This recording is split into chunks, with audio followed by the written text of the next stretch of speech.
bring you the October 13th Water Task Force meeting. We'll go ahead and call the meeting to order.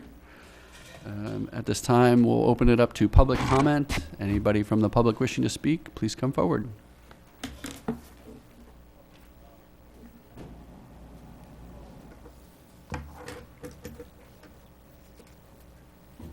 Hello, I'm George Jonas, representing speaking for the Bonita Aggregates Mine. And I'm also talking here today on behalf of, I'm called the Large Landowners Group, but it's really basically Oakwood Properties, Ned Dewhurst, and myself at the mine. And the purpose, I just want to give you, we handed out, I'm sorry I didn't get it to you earlier, but just to give you some comments and thoughts on the vision map and on the meeting of a few weeks ago. And I just have some comments I'll try to go through quickly. First of all, I want to thank Nicole and the Conservancy for the leadership they've shown in this thing. This has been a long process. We've been in meetings for, the older I get, the faster time goes, seems like yesterday, but we've had a number of meetings with Roger Kopp, with Kevin Irwin recently, conversations with our advisors and consultants, Bill Morris, who most of you know, the Progressive Water people. A lot of ideas have been exchanged and things explored. And I think the vision map that has been produced is a good first start. It seems to address a lot of the comments and concepts that are important in the DRGR water area. Obviously, there's a significant amount of vetting that has to happen. There's a lot of landowners. There's a lot of legal issues. There's a lot of political issues. But I think from a global perspective, that map has got some concepts that what the professionals are telling me make some good sense from all perspectives. Now, from our perspective, from the, again, just speaking for the landowner group here, we believe that the only practical way that this gets implemented is in some sort of public-private partnership that allows for some increased residential densities, that allows for funding that not only can help make what's going to happen on our properties be, a reality, but also what can happen outside to the whole DRGR as encompassed by this vision map. I can't help but feel where there's a sense that, we're coming from the dark side, the developers over here, and we just want to rape and pillage and make things terrible, and then there's the environmentalists on the other side that just want to have nothing. I can assure you that we really are very genuine in trying to do the right thing here. We obviously have an interest in having an economic value that's realistic, achieved by the property, but we certainly know it has to be balanced against what is the public good, and also what the cost benefit, what makes sense for the city and for the people. I mean, we live in Florida. I got grandchildren. I care as much about things being done right as I do anyone else. Growth is coming, whether we want it or not. I mean, we can't put a ring fence around Bonita Springs and say, where no more cars can enter our property, nothing else can happen to our city. So I think well-planned growth makes sense. I see the light going on here. I'll try to go fast. So we really want to continue to work with the entire group to make this thing actual reality. Now, some comments have been said that there's monies from other sources, the state, the feds. It's been our experience that that money, if it happens at all, is very fleeting. When you look at what's happening at the federal level and the state level with their budgets, it's hard to imagine there's going to be a lot of surplus money with the deficits that are already existing and expected to come down the road. So this public-private partnership, it just really makes, we think, a lot of sense to achieve this vision map. A couple of very quick points on the conversation that happened last week. We heard some things I just want to share with you. I'm not going to read the letter I gave to you, but the concept of the filter marshes, a lot of what's seen on that map, the scales are really off.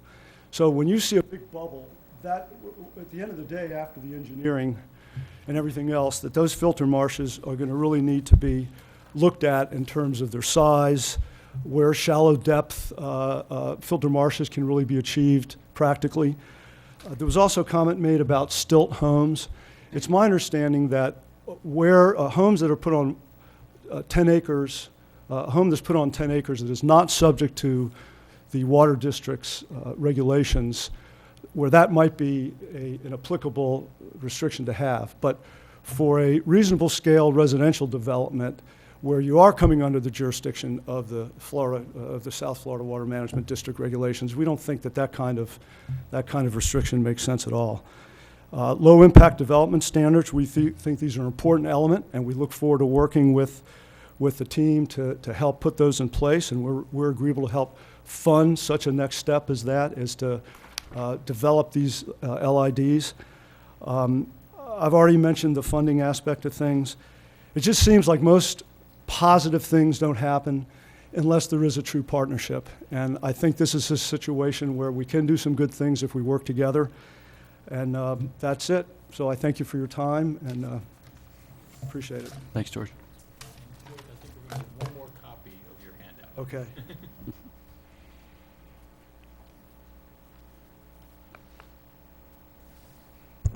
Good afternoon. Chuck Bassnett. I'm an attorney with Henderson Franklin.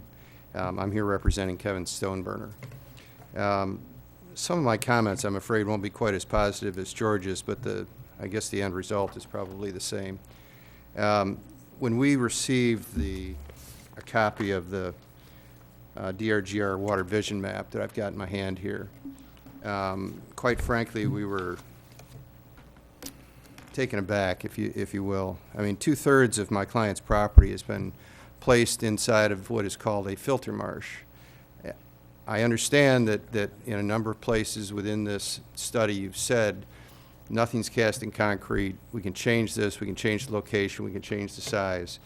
But you should understand that when you start publicizing and publishing things of this nature, people tend to look at this in perspective. Buyers tend to look at it, real estate people look at it, and it does become cast in concrete.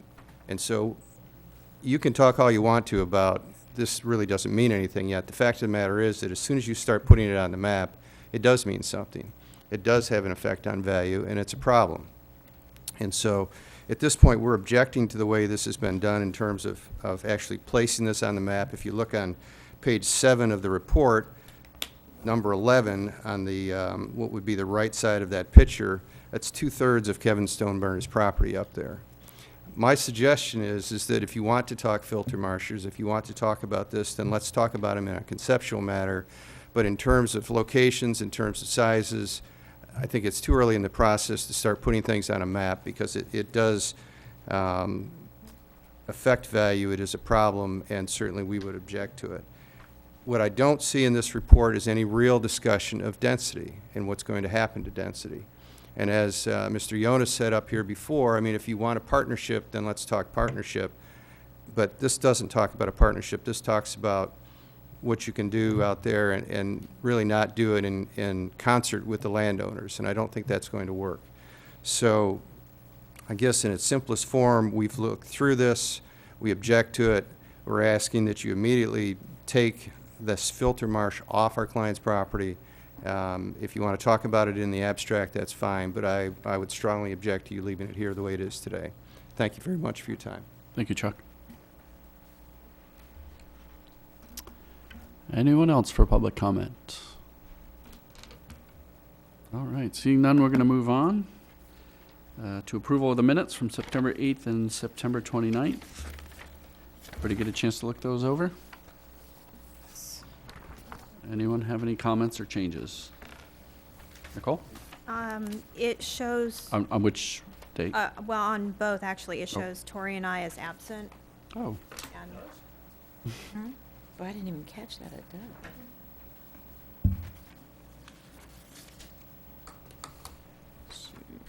is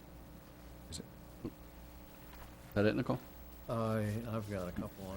I have something. Hold on. Oh, go. Go ahead. I think on page Tori? 6 of September 8th, Yep. I don't think it was Chairman Duvall who stated he doesn't think they can say the university's done a good job. I think that was one of the presenters.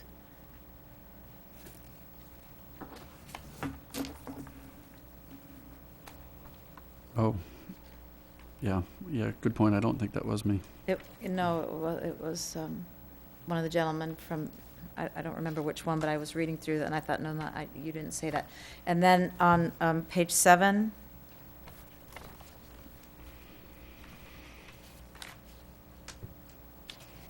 Down on, Mr. Beaver stated with regard in the last paragraph, account for the karst landscape. C-A-R-S-E-D. Pardon? Sorry, I was just spelling it. I don't know what it, the word. Karst is Karst, K-A-R-S-T. Oh, okay, yeah. all right.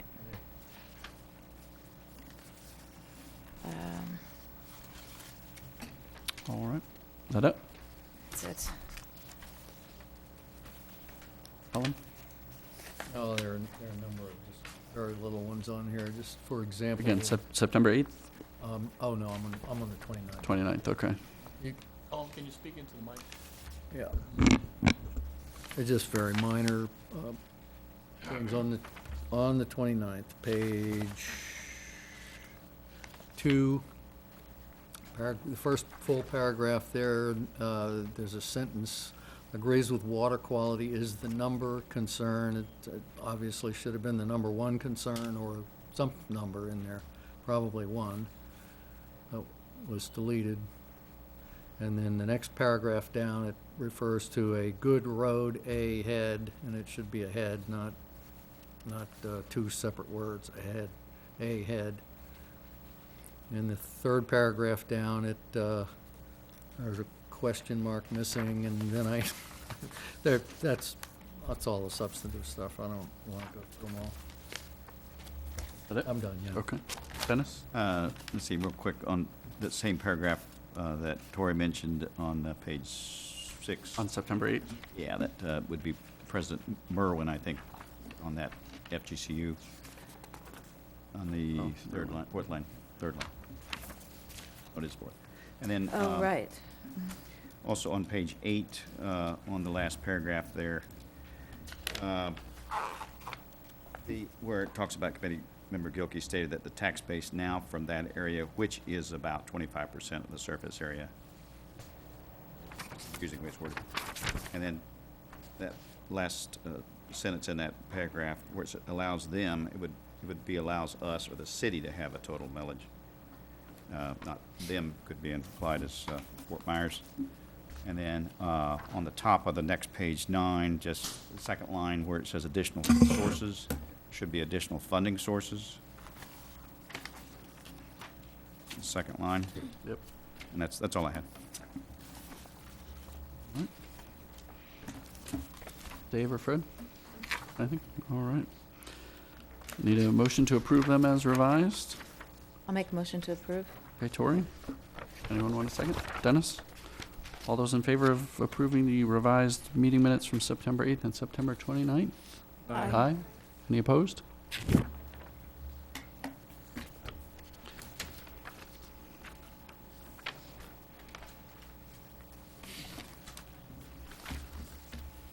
All right, we'll go ahead and move on to discussion of the retention area, which used to be known as the parking lot. Mr. Chairman, Please? I think that once we get into a discussion about parking lot items, it will be long and interesting, to say the least. And I'm worried about not having enough time at the end of the meeting to talk about Kevin Irwin's proposal. I would like to propose that we move that up early in the agenda, the next item perhaps, and then we won't run out of time to talk about it. Okay, so you're proposing we move the agenda item Moving 6 forward. Staff updates? staff updates, the first portion. Does anybody want to second that motion? I'll second it, that's fine. Okay, all those in favor? Aye. Thank you. Sounds good. Thank you. All right, so we're moving on, or changing things around. Discuss the history of Kevin Irwin's work product and discussion of proposal for monitoring. And what you have in the packet should be, as I'm looking to find it myself, copies of the minutes when the item had been discussed even briefly previously, and it shows basically a history of the 2 deliverables from the first scope of work that came in. And then, obviously, the discussion at the last time was that the basic recommendation included in those first 2 deliverables was a suggestion that a third scope of work be prepared. You advised Kevin to go ahead and do that, and so we've now included that. So you basically little brief history or timeline of the project so far in there for you. And I know at one point, I know Dennis had questioned about what staff had been doing already as far as monitoring, and is that something that Yeah, I mean, we can talk about, or I can Okay, address perfect. that now if you want. This is obviously a little bit different than how staff normally would proceed with these kind of projects. Typically, council indicates to staff a direction they want to go in terms of a potential project. Staff would then craft a scope of work that would then be put out for requests for proposals or requests for bids, depending on what it is, requests for qualifications in some instances.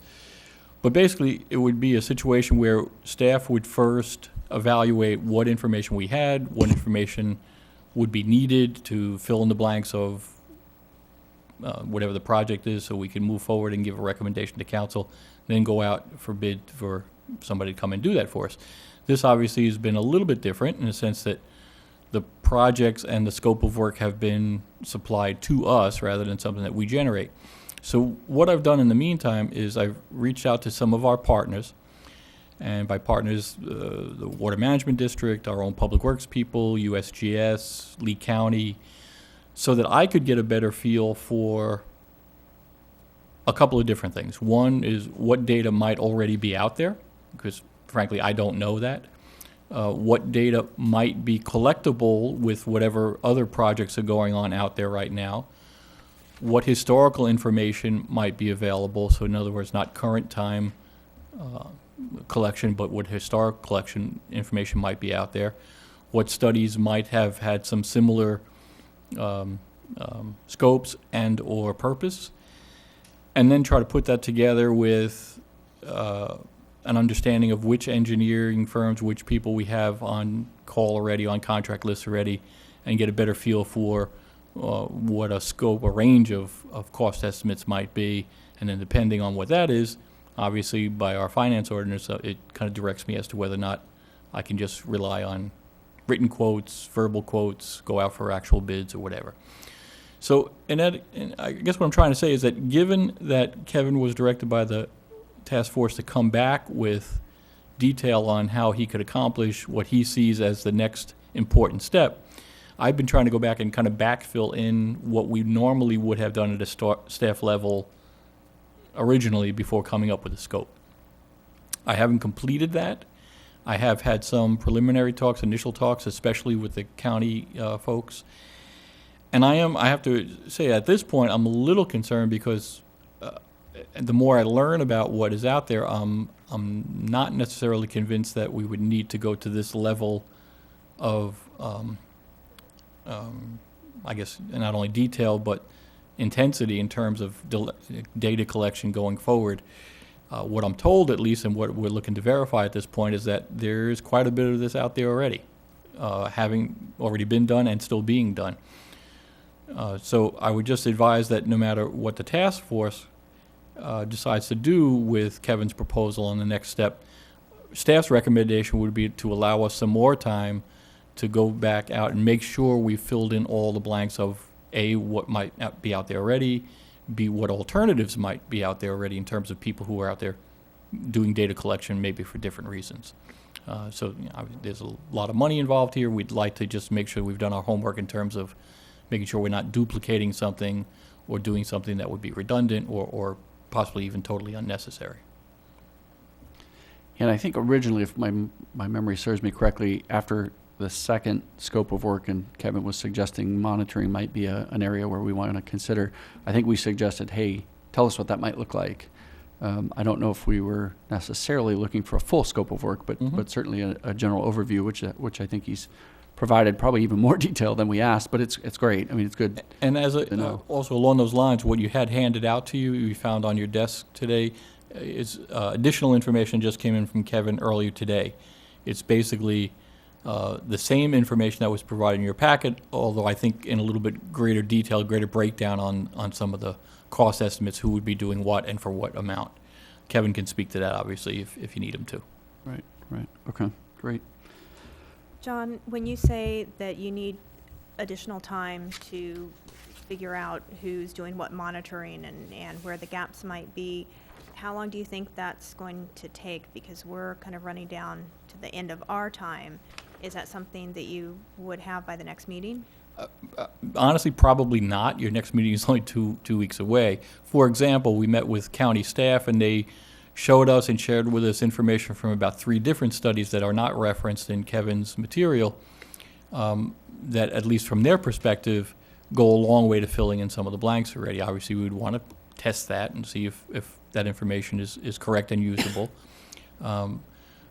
But that's not going to happen in the next 2 weeks, along with the outreach I still have to the Water Management District, which hasn't moved very far along, but which I hope will. What I would suggest, though, is that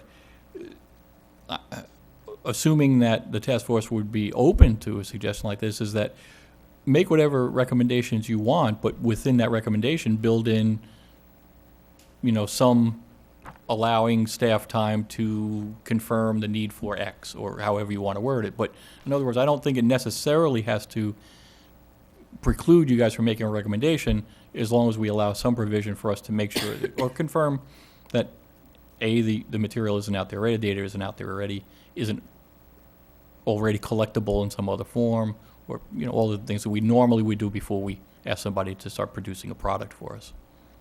Yeah, and I think the point is not to be wasteful or duplicative, and just see what's out there and see what staff can do, and we try to be careful with the city's money. try.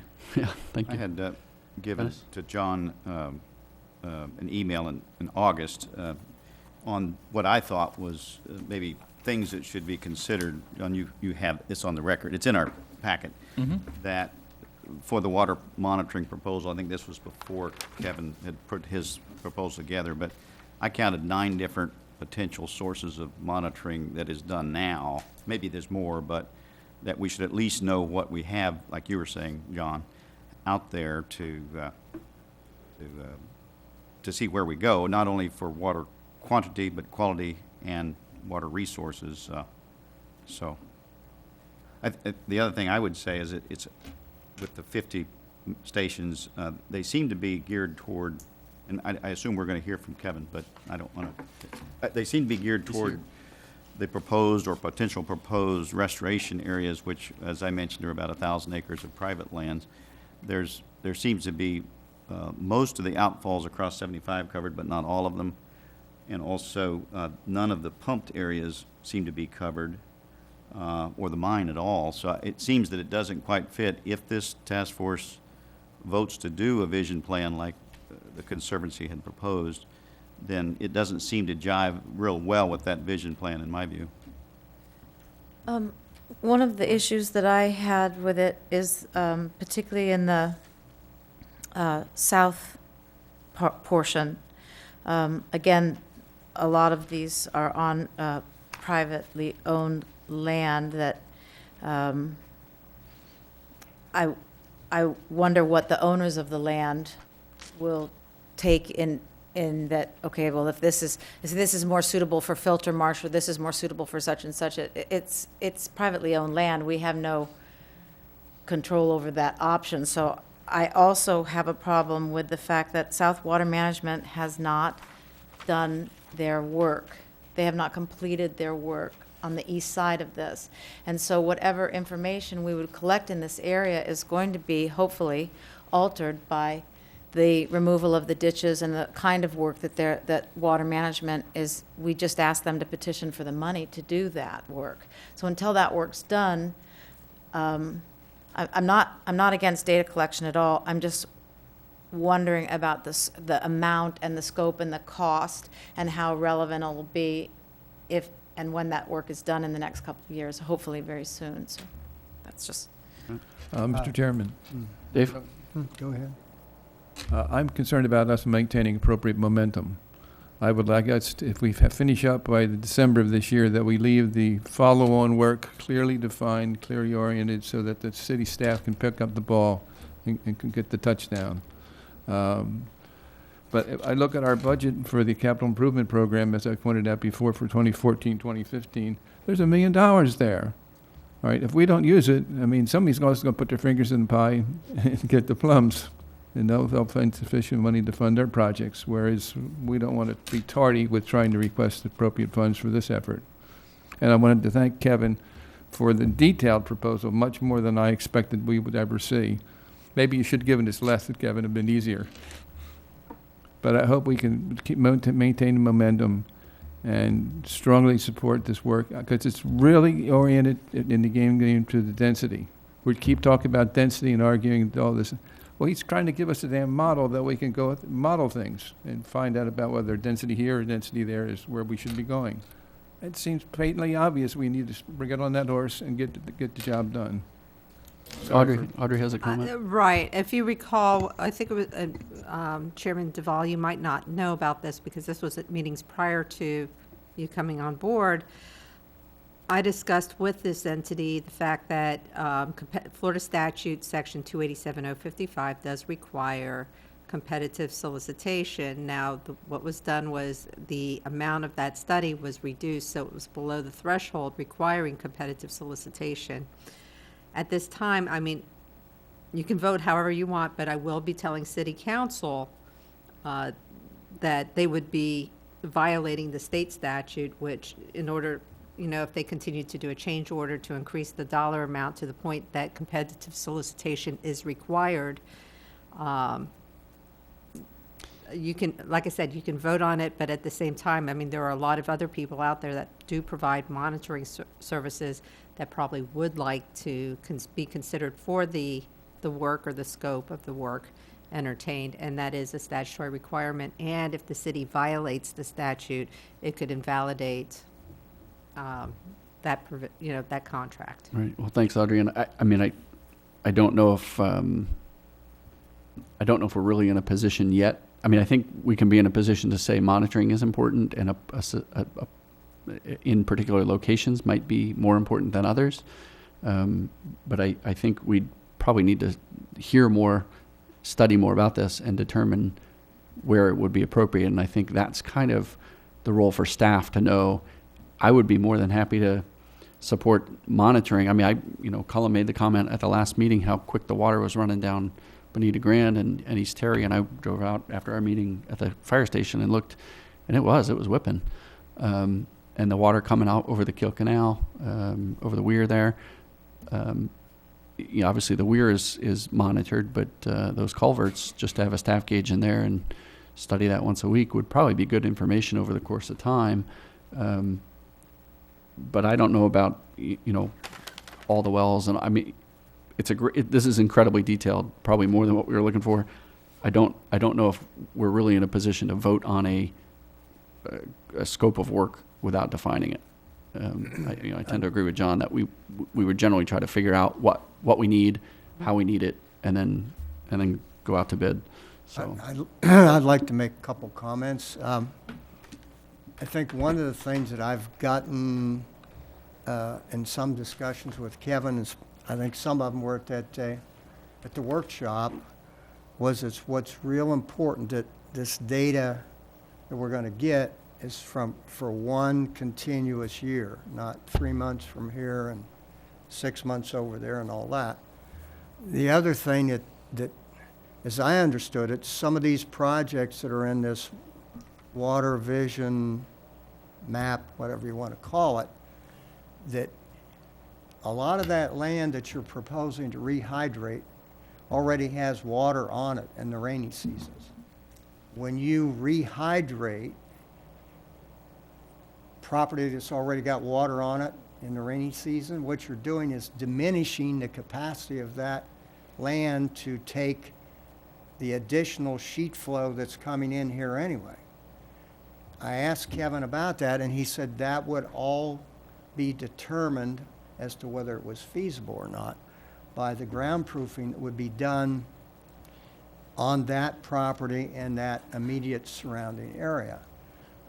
Now, the other thing I'm going to say is that I think that we're all here saying what we need. The guy that knows what we need, that we went to the mat for to get him hired, is sitting in the audience. We ought to hear from him and allow him to make points, and then if staff comes back with a counterpoint, let Kevin come at it, because that's the only way you're going to get to the bottom of it. I think we do need the monitoring. I think we do need it for a continuous year, and I think that I was going to ask a question in the Q&A if Kevin got to speak, is if you have properties where the private property owner would not grant you access, if the drainage ditches, which are along both sides of a lot of the roads that run in front of these properties, if having monitoring in those ditches, swales, or whatever would provide meaningful data. I don't know. It's just a question, but that's my point. Cory?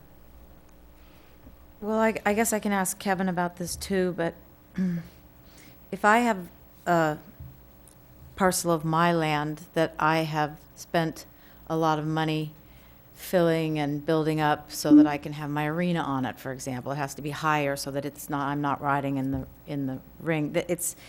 In the wet, it alters that land. And if my land is not for sale, how useful is it that you took a rain gauge to it? I mean, there's so many questions. The specificity of this presents to me so many questions when we're not talking about publicly owned land that we have the freedom to do with. I understand the overall projection of it, but I see a lot of these on my neighbor's land and on friends' land, and I think, well, I know what is going on a lot of that land, and I don't know that anyone is either particularly a willing seller now or even thinking about altering the topography of their land in accordance to this. So it's a lot of money. And I agree with David in that we've got a budget, but that's what the retention is about. The retention pond is about, or the retention area is about finding where it's best spent. And I just still question whether this scope of work and it also seems to be geared very much towards restoration.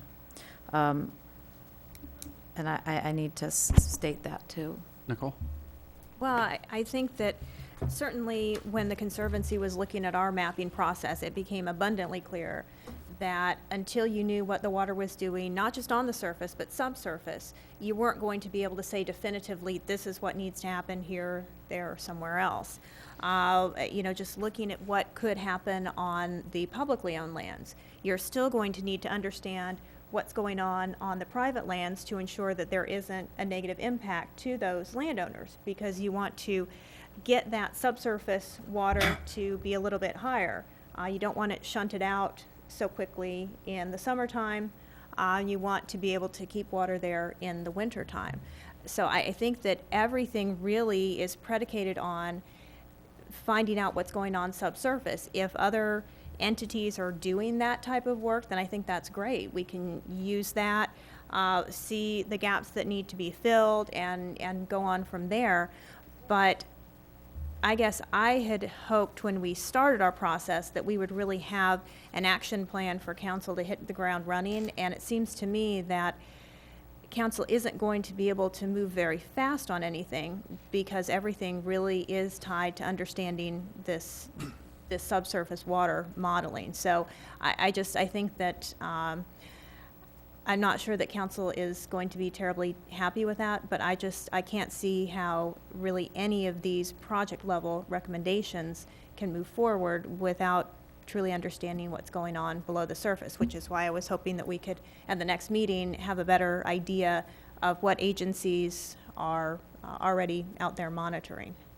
Dennis? I'll just add what you're saying, Nicole. I think the additional monitoring is, whether it's the monitoring that's needed or the additional data synthesis of existing monitoring that is already ongoing that we need to have access to is needed, or both, probably both. So I think the monitoring is important, but some of that we need to find out what's there and like we said, what do we need to fill the gaps. But I think if this task force recommends to the city council that we feel that additional monitoring is needed once the staff has a chance to see what gaps we have, and what Kevin has provided is a starting point maybe for where he feels the gaps are. But we're not the technical people. He's got Public Works Department and engineers, and they've got consultants that work for him that are a lot more cognizant of what's going on out there than we are as a group. And if I can just kind of add on to what Dennis is saying, I don't want to leave the impression that the conversations I've had with Public Works, Lee County, and some of the others that we've been dealing with, I don't want to leave the impression that they're indicating that what might already have been collected and what might be ongoing isn't valuable in and of itself. I think their reaction was just the opposite, that it may very well be that what we already have access to, what already has been done, and whatever is still being collected might actually be enough for us to kind of leapfrog to the next step that I think Kevin was alluding to, which is modeling of some of the data. So it may actually turn out that you're in better shape, Nicole, than what you might be feeling in terms of needing to kind of put things on hold until the data is collected and then modeled. We might actually be able to start to do some of that modeling with what's available now, understanding that what Kevin is suggesting could be valuable supplemental information, as we go forward. It obviously doesn't hurt to keep collecting information and maybe tweak how we're collecting it and where we're collecting it. So it might be that could have some value. I don't know, because that's not what I do, but I would rely on the folks we're going to be working with. It could be that has some value going forward as supplemental, but we might actually be in a position where we can kind of start looking at some of the modeling scenarios already. Don't know. Is it possible we make a recommendation that you would come back with some of the staff where we have the gaps analyzing this, that by the last meeting in November, we could put it into a more meaningful recommendation? Would that make sense, you think, Nicole? Wouldn't that be our last meeting? Well, it could Period? be before that, I'm just saying, but at least by Yeah. that time, if he had had a chance to evaluate with the other entities, we could at least by that time come up with something maybe more meaningful than we could today. Right, and yeah, I would hope maybe the first meeting in November. I mean, to me, this is pretty pivotal of if the information's out there, great, then we can delve into some more meaningful discussion, modeling, those sorts of things. But right now, we're kind of in limbo on that. And Fred? Scott, wouldn't it make sense that whatever our staff comes up with, that they would give that to Kevin, and we can hear from Kevin whether he feels that it's the type of information, whether he does it or somebody else, is sufficient to do this model. We've got a guy sitting in the audience that could answer a lot of these questions that we're talking back and forth. I would like to think he's going to get to say Well, something. And maybe we need to talk about the first two deliverables, because I don't think we've talked very much about them. And I mean, I personally feel they weren't all that helpful. I mean, Yeah. they fit the bill for what his contract was, but they weren't incredibly useful to us. So I'm afraid that when you have a terms of an engagement that are drafted before a committee has even discussed them, an engagement for a professional who is tasked with a job that we already know the outcome of, it's not very helpful. I think this particular aspect of what Kevin's done may be helpful, because I think the monitoring would be important. However, I think if we're just going to say, well, let's continue to study the DRGR area after myriads of studies and not make a decision until after that study's completed, we're just going to continue punting down the road, and this task force has been a useless exercise.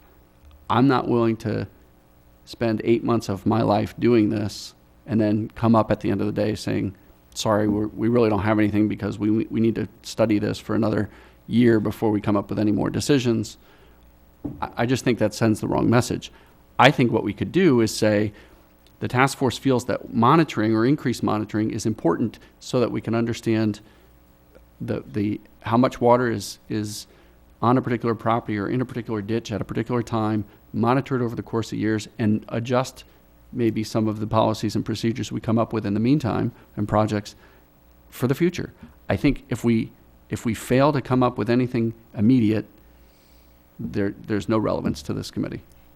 It's really an amazing feat in and of itself if all these entities, just to mention the ones that Dennis put in this email, if someone collates all that together and then has Kevin's information as well, that's something that the city council could move forward with more specifically. That in itself is a step that we could, I would feel proud of, that we actually got some of it all coordinated, so that they have a more useful tool. And I think that one of the things that I found fascinating about Martha Simmons' comments, both at the city council meeting and at the mapping meeting, was how long some of these projects take.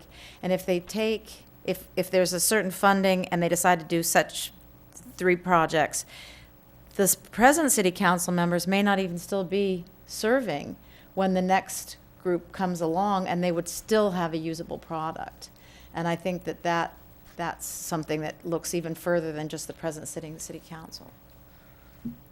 Right, and to Audrey's point too, I mean, regardless of what happens, it's going to exceed, what's the number, 35,000, the magic number? Correct. So it's going to have to go for for competitive bid anyway. So, I mean, to the extent, I would imagine, I shouldn't say that, sorry. Not That's big, city council. because we're not allowed to look at numbers. It has to go to solicitation. The process, we have to use the process, so, Well, Dave? Mr. Chairman, what can we do to provide sufficient direction and momentum between now and the end of the year? Can we ask John to do X, Y, and Z as far as evaluating the current proposal and comparing data that is or is not available? Can we invite Kevin to come back and talk to us some more? What can we put ourselves in a position to sign a competitive contract by the end of December? We don't have that power. So, I mean, I think John is What can we going do? to Can we staff. provide, what direction can we provide to help John make this happen? Well, I think John has started the process and is continuing the Yeah, process. From staff's perspective, I don't think I need any further direction from the task force. I'm looking at this as a viable option that's on the table that may be recommended by the task force, and I'm just putting staff in a position where whatever it is that goes in front of council, we're comfortable getting behind. And that, from our perspective, means doing our homework in terms of trying to get a better handle on what's out there already, what other options are out there already, what information might be available to us in a usable form or collectible in a usable form.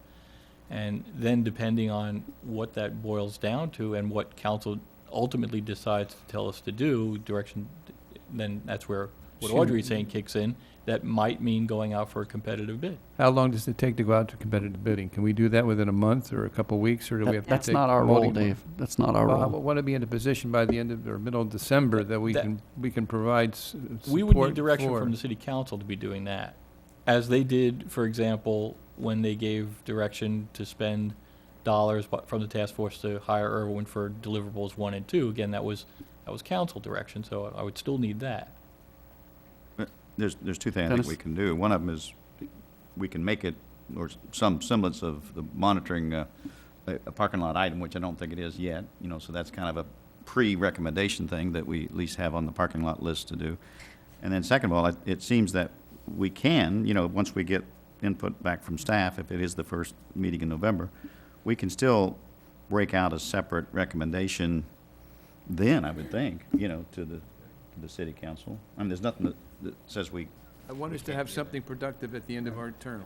Well, and if we continue discussing this without moving on to the parking lot items, we won't have anything productive. So why don't we go back to the discussion of the, See if Kevin has anything he'd like to say. oh, sorry, yeah, please, Kevin. I apologize, but I'm probably not going to be here the rest of the year to address you if you stay on this current meeting schedule, and I want everybody to take a deep breath. I'm here to try to help you, okay? And if you look at and I want to address Tori's comments first, and I want to make sure I address everybody's, because the reason there are the places to be monitored that are shown on this map, and most of them are on public lands, is to protect private property rights, all right? And it's, this is a water management scheme, not necessarily restoration. It's water management, to have an understanding of what the water's doing at any one given time within your study area, depending upon what the current climatic conditions are, all right? it's very possible that some data exists out there that somebody has been collecting. But I want you to know, before I started this work with you, before I was under contract, I met with those agencies, all right, and asked them to provide any information they had. Now, it's possible they had some and didn't provide it, you see, and there might be some spotty information out there. But what's really important is that the information be the kind of data that you need, collected all at the same time for the most part. That's the most valuable for the modeling process, because you don't want to get into the modeling process and be spending a lot more money, all right, with an engineering firm on the modeling, because you just don't have some, you know, some simple water elevation data that could have been easily collected. Now, no matter who does this work, all right, look at what I provided to you, and you'll see the bulk of the money being spent can be saved just by using volunteers and city staff. And that was the way I addressed it to you, all right? And the city would, you know, buy the instruments, all right, and those can be used as long as you want, or they can be, you know, sold when you're done with them, you see. But whatever consultant you hire, you're probably talking about somewhere in the neighborhood of $20,000 if you set it up the way that I proposed to you. Again, the bulk of the work would be done by others, by volunteers. And I've done this before using FGCU students in 6 Mile Cypress. It works really well, you see. The importance of the locations on the map is because your study area is so fragmented, Tori, and there's so much private property out there that you have to make sure that you understand, like Nicole said, what's going on all the property, not just the public property, but the private property as well.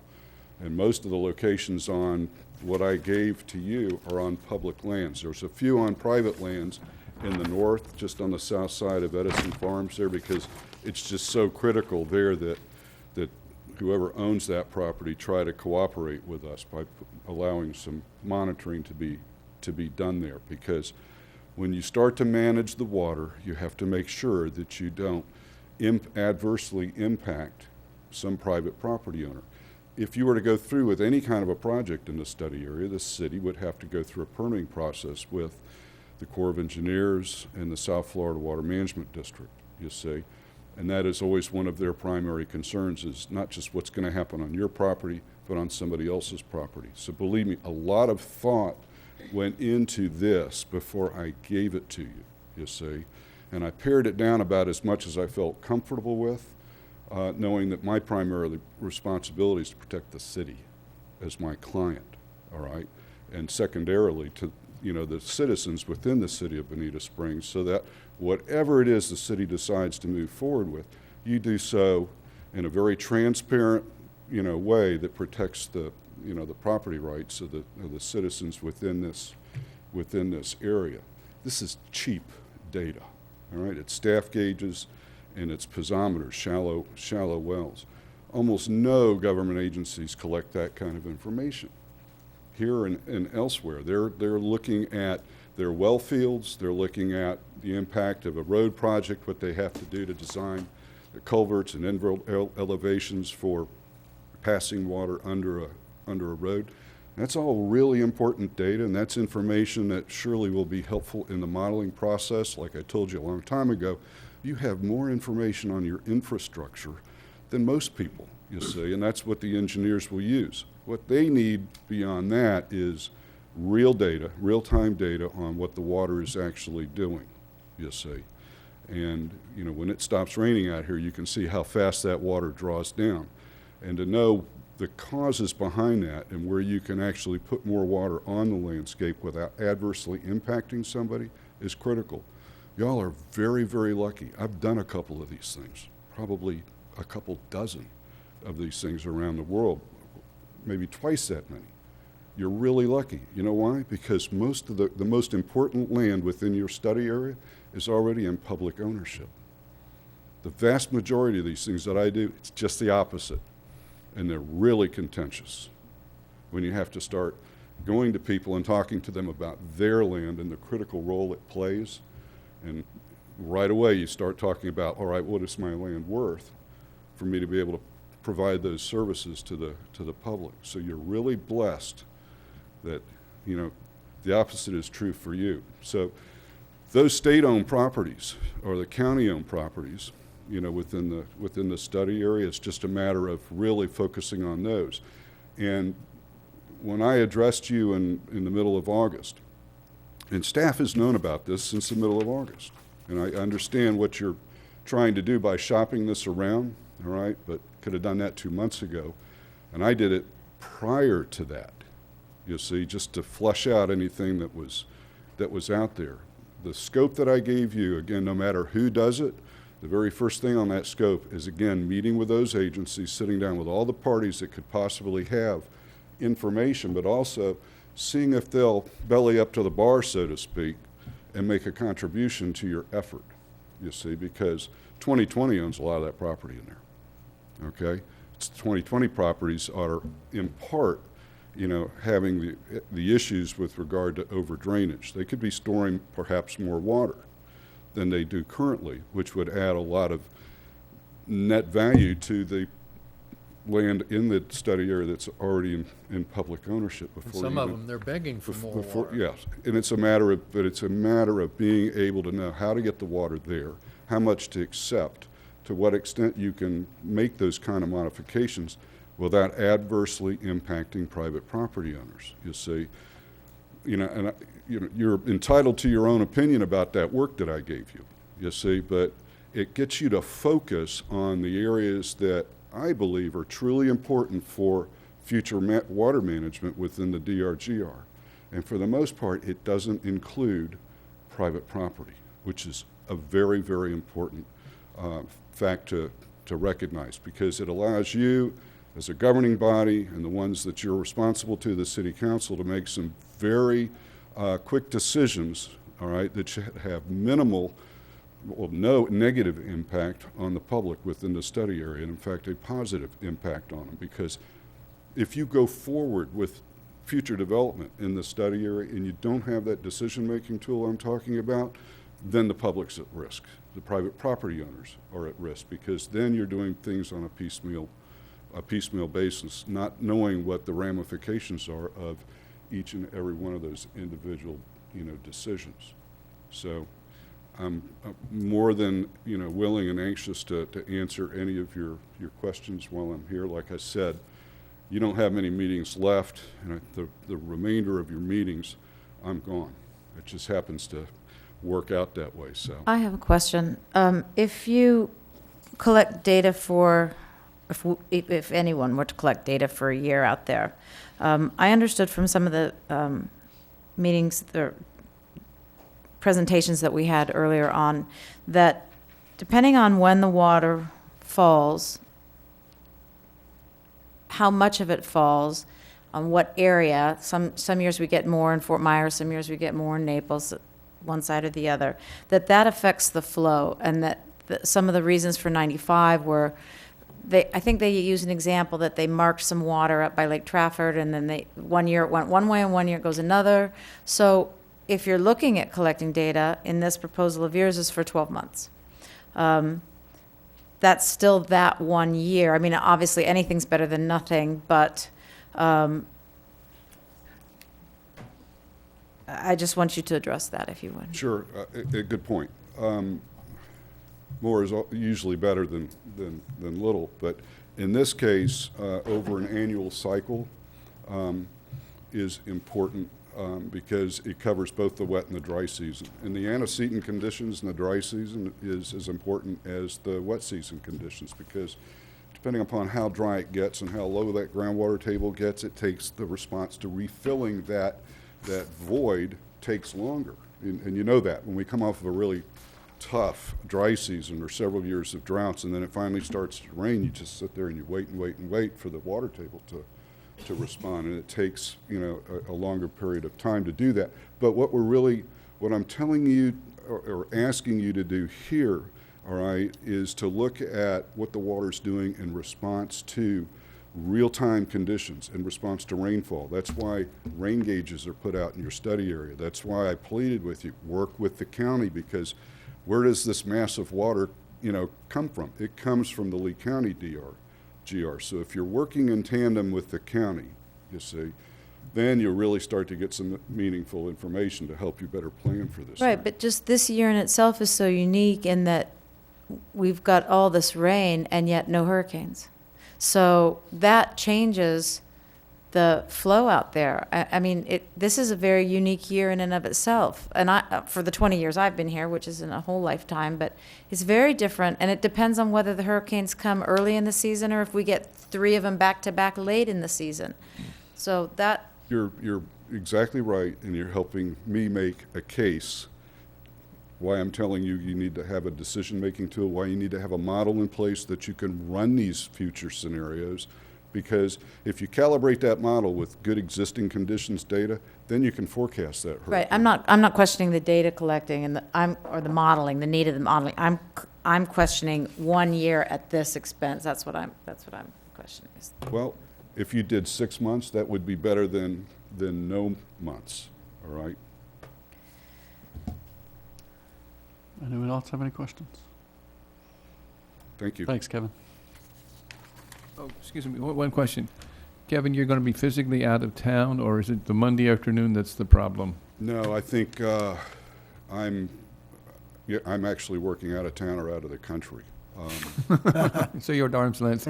Yeah, the last time I looked at my schedule, I thought we were going to, this would wind it up for me, this time. I'm always available by phone or whatever, but. Yeah, can we do something by telephone or conference call? If you have a meeting after Thanksgiving, then I'm probably going to be here, but You'll be in town after Thanksgiving. after Thanksgiving,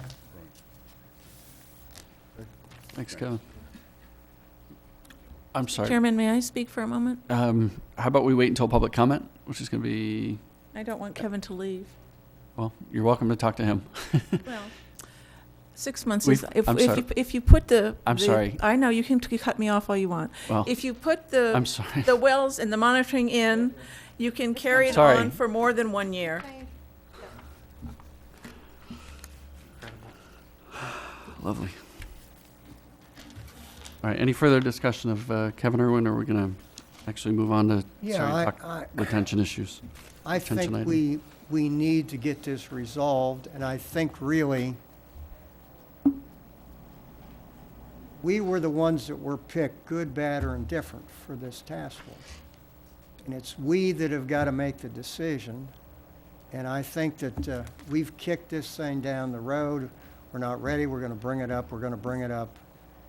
To me, I don't think it's right that we've just, if we're going to turn it down, turn it down. If you're going to say, want to do something else, do it. But I don't think that what's gone on is really beneficial, and that's what I think, for whatever it's worth. Okay. Again, I suggested, and maybe when we get to whether it's water quantity or quality, that we add something on monitoring that becomes a parking lot, which then, as it gets better refined from staff, we make it a recommendation. I mean, and it sounds like we can do that relatively timely, within the next 30 days. We're not saying it's not, we're saying it's important, but we just need better information Yeah. from the staff and from their experts. Yeah, and I'll say, if we don't know what we need, then give it up. Well, this brings up a point that I think I wanted to Wait a bring minute, up. I'm going to say one more thing. I don't think that the task force are supposed to take the direction from city staff. Now, you may think so, Dennis may think so, Scott, that's my own personal opinion, but I do believe that their comments is helpful, but at some point, we've got somebody we hired. Now, if we want to turn it down, then we're simply saying that we don't respect the opinion of the consultant that we hired. Audrey? Thank you. I just want to point out that City Council, not staff, adopted Resolution Number 14-18, which was the budget amendment allowing the Water Strategy Task Force to spend money for the first consultant. I need to point out the dollar amount was $23,000 per green sheet 14030081. This is not city staff, this is Right. city council.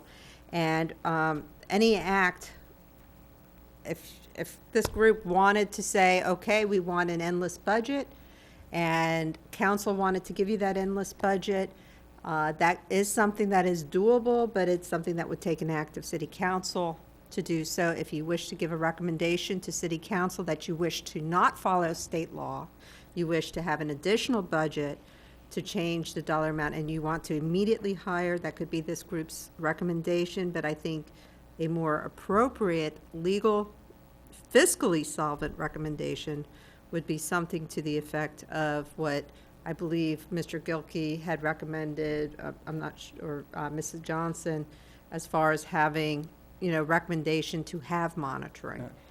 Go out for a solicitation for a monitor. I'm not disputing what you just said. If you remember, at a city council meeting, I think Councilman McIntosh made that point, and I said, I have no problem that whatever we do next, that we would submit, get a scope of work and do a RFQ or an RFP. But we've not made any decision about what we want to do on this. That's what I'm. I'd like to I never said we'd take direction from staff. I never used that word. And certainly, I think it's foolish not to receive input from staff on something like this that they're Absolutely. intimately involved in. Okay, can we move on to retention area items, parking lot, whatever you want to call it? Nicole? Just one final thought. I mean, it's unfortunate that we're winding down, and we've, I think, stumbled upon something that is a really important point, which is the monitoring. And had we, I think we had an inkling of it much earlier, but I think now we're just getting to the point where we're saying, yeah, monitoring is not only good, but necessary for our recommendations. So I do sense your frustration of we don't want to wait any longer, but I think the reality is John's working as hard as he can and will continue to work as hard as he can, I'm sure, to find out what information is out there. And so I think we are, unfortunately, in a bit of a holding pattern, not where we want to be, but that's just the reality of the situation. Can I say something? Please. As we go before, because this is not really in so much about this as it is as we go into the retention. I listened to the city meeting the other night on the video. I wasn't at the meeting, but I watched the whole video. And the feeling that I got from it was clearly, and even stated, that they could take our recommendations and do something with them, or take our recommendations and do nothing with them. That our job here was to synthesize the information and present some ideas to them. And then the whole thing came up about voting and some different things about that. And I was thinking that really to give the city council and future city councils a fair evaluation of, I do agree with us voting, but I think that we need to state that if there's a recommendation, like, we might all be 100% in agreement there should be no gas stations in the DRGR. So that would be a unanimous vote. But I think that some of the other ideas should show what the vote was, not necessarily be taken completely, no record of it in the retention. Say, this was an idea that was put forth, we looked at it, only 2 people liked it. Because even if it's unanimous, the city council can say, we're going to put 4 gas stations out there. So it's really just our job to present it, and I think from that point of view, we need to present it, all of it, with, and it was just an idea that I had, and I wanted to throw that out before we started talking about all this. So it seemed to feel like it's a win-lose situation, and I don't feel the city council was looking at it that way. And to piggyback on what Tori has said. Fred, go ahead. That even Mayor said that ideas that didn't receive a majority vote he felt that they should go to city council. That was, as I recall, towards the end of the presentation. So I think that goes right along with what you're saying. Okay. I think it'd be meaningful, too, that there will be, I'm sure, like Tori said, there will be some of these that will be unanimous, and I think it's important that the city council know that. Yeah. Yeah. But I think what Fred is suggesting is we also submit a minority report, which, Well, I think, the mayor basically so that we can address it all. that he expected to see any ideas presented, even if it didn't receive a majority vote, so. Okay. All right, with that in mind, let's move on to discussing the parking lot now known as the retention area. That was a suggestion from the mayor, Yes, it was. which I liked. Me too.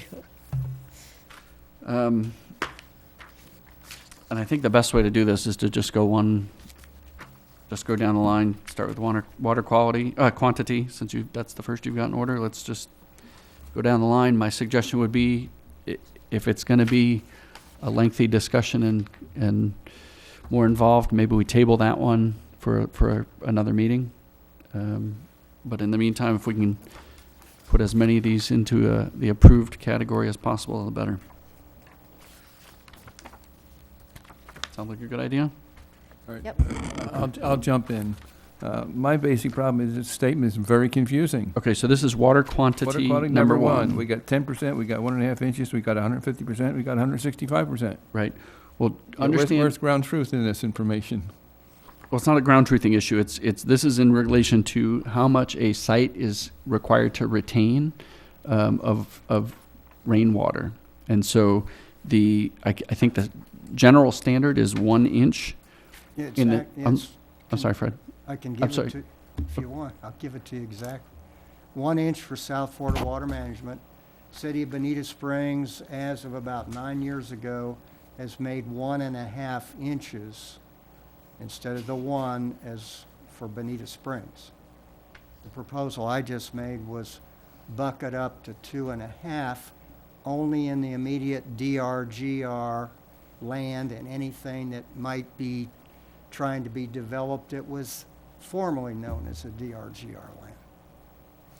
Didn't pertain to the rest of it, but Okay. Well, I guess we've got to check your math, because if you want to go to 2.5 inches, that's going to be more than a 10% increase. That's going to be a 1 inch increase. But I think the intention is for the DRGR area, increase the standard for stormwater retention from a storm event higher than the standard in the rest of the Bonita Springs area. yeah, that's a general, yes, sir. And I think Nicole said, well, how do you justify 10% increase? Well, how do you justify more? So maybe it's just, like you say, maybe it's more that there would be an additional higher standard, and Yeah. Right. And Nicole's comment too related to water quality, which I think you're relating more to the first flush issue, which is the Right, attenuation of right. stormwater for the first bit is that first flush Holding- issue. Yeah, holding, you're Which- holding it back to treat it, Right, which so- I don't disagree that this is both water quantity and potentially water quality, but we've got to, and some things might have an overlap, but we've got to put it somewhere. Yeah, John? remember, just as a kind of baseline, is that a lot of these are very artificial in terms of what we labeled as water quantity versus water quality. Some are both, some are maybe a little bit neither, but, and feel free to change any of those. There's no pride of authorship in any of this. This is just to give you a starting point. So And water if- quantity 1 may actually be water quantity and water quality 1, if that's what the task force determines.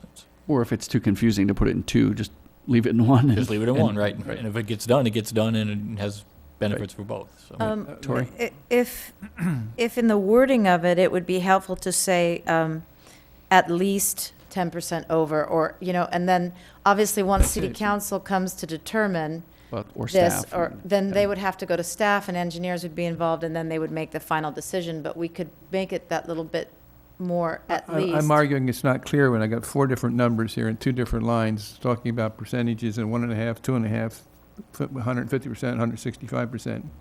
To a layman, this is gobbledygook. What I'd like to see is a simple, more simple, Well, and straightforward statement like Tori offered that was much more useful. sure, and to go back to your original comment was you thought that we should be discussing pounds of nitrogen percentage, which is a water quality issue, not quantity. So, Yeah. I mean, just so you understand that. Right. And the other thing is, I thought this is a point in time, John, where you're going to have the ability to project the word onto the screen so we could keep an up a current record of the language we're supporting or not supporting. I guess we could. I thought if you had it all in front of you and I did markups, would that be okay? I mean, I'm I- sorry, but I believe you need to have the version of record No, on he the is. screen that we can all read Oh. and follow. I don't think we can do that I can't do it technologically. in real time. In other words, I can't make those changes while you guys are talking about it right now. I mean, thought we talked about this capability several months ago and saying, yes, we had this capability. I think we talked about having the original language projected. I don't know if we can, Not the I can changes. have I the don't know if we can- language put up. I just right, put I the don't know if we maps up can because I thought you adjust were it going in to be real talking time. I about mean, Right. I think we can adjust it certainly within the comments we have on the sheet The here. idea I have is that we would take everything here on the first page and boil it down into one recommendation. And we'd have. That's the we'd have idea. That's the words idea, we wanted right. to use, that John would have it on the screens, so we can say, yes, this is what we want. We can look at it and say, oh, no, change this to from a Y to an X or whatever. Well, let's do that exercise. If you guys can boil down water quantity 1 to the language you want, I will attempt to read it back to you and see if that's what you all just told me. Okay, so based on, Nicole? I think that the parentheses portion maybe needs to be reworded because the 1.5 inches isn't 150% above normal requirements, it's just 50% above normal requirements. I understand. Yeah, that's Well, and probably worded wrong. and let's take a step back, because what I think I hear people saying is, we're not entirely sure if 10% is the number. Some sort of higher standard within the DRGR is maybe appropriate. Right, but Well- if you're talking about the 1.5 inches, which is different than the additional 10%, I'm just pointing out that 1.5 inches isn't 150%. not I above. understand, It's- I understand. It's an of, not, 1.5 is right now in the Land Development Code of Bonita Springs. I checked with John Domer about that, and he said it's been in effect for the last 9 years. We know that. We know that. Yeah. Okay, can we all listen? From what I hear from everybody saying, we're not entirely sure a specific number is what makes sense. So instead, we'll just say, implement and codify water retention, detention requirements in the DRGR somewhere above the remainder of the city of Bonita Springs, which is currently 150% above the Swift Mud requirement, or the South Florida Water Management requirements. Something to that effect. Yeah, I would say something to the effect of at least 10%. Give them a ballpark fine, number. I'm fine with that. The last qualifying phrase makes it more You can- confusing again. I But that's fine, we can take that out. Can I make a point or two? Listen, DRGR, it's big problem by COP, by, Well, it's okay, what's the big problem? well, the big problem is all the sheet flow that comes in here. We're the bottom of the Lee County DRGR, and you've got I-75 that blocks it. So 10% is nothing. If you want to say well above the existing city-adopted 1.5 inches, but, I mean, But this has absolutely nothing to do with sheet flow. This has to do with water retention from a storm event. but the water runs in there and contributes to the flooding. Right, but this, The more water retention you have on on that land out there, the less you're gonna have flooding. right, this is a calculation, though, that when you before you develop a project, it holds a certain amount of rainwater for a certain period of time. Once you put impervious surface on there, whether it's a roof or parking lot or whatever, what are you going to do with that water that can no longer sit on the surface? It's now on an impervious surface. You have to retain that. That's what they're talking about. So it has nothing to do with sheet flow. I would say too, a good In other thirds words, of this area does not drain to the Imperial River. It drains, I mean, it doesn't drain to the Keel Canal portion of the Imperial River. So it drains through the separate outflows, yeah, across 75. all right. Retaining more water on the site is the best thing you can do for what we don't like to talk about. That's what Oh, I we're totally agree. recommending. No, I agree with you, Fred, but this policy Yeah, relates to rainwater from a rain event. It doesn't deal with sheet flow. That's a different retention area or retention issue that we can talk about. okay. Correct me if I'm wrong, John, but is this No, this restriction, it relates to stormwater? mhm. Okay. But you know what, stormwater, it doesn't make any difference if it fell out of the sky or it flows in, it's stormwater. That water that lays out in the DRGR is come in from the sky, but it's also come in from way up north and to the east. Okay. Excuse me, Scott, I am also confused between normal requirements and other requirements. You know, twice we used the phrase normal requirements. Can I make a shot at that? I mean, Okay. I think what Scott indicated before and what Fred indicated he had confirmed with John Dulmer was that there is a certain set requirement now Okay. from the Water Management District. The city has already enhanced that by about 50%. What this is suggesting is that it get enhanced even further beyond that, so that of normal is referring to the original Water Management District number. Does that kind of make sense? Right, you're required to retain the first inch of water that falls on your site. In We the have ci- increased it in the city to 1.5 1.5. inches. And if I understand the conversation, what the language you're suggesting now is that it would be implement and codify the improvement of the water retention, detention requirements in the DRGR by at least 10% over the 1.5 inches. Stop. Gotcha. Right. Right? Then you have a declarative statement that makes sense. Perfect. Except 0.15 inches is nothing. I mean, Well, We recognize that, but it's something. It's the, but, it's the This isn't- rule right now. This Whether, is stormwater retention, not sheet flow. Fred, I understand your concern about sheet flow. We'll get there. no, my main concern is flooding, reducing flooding. I understand.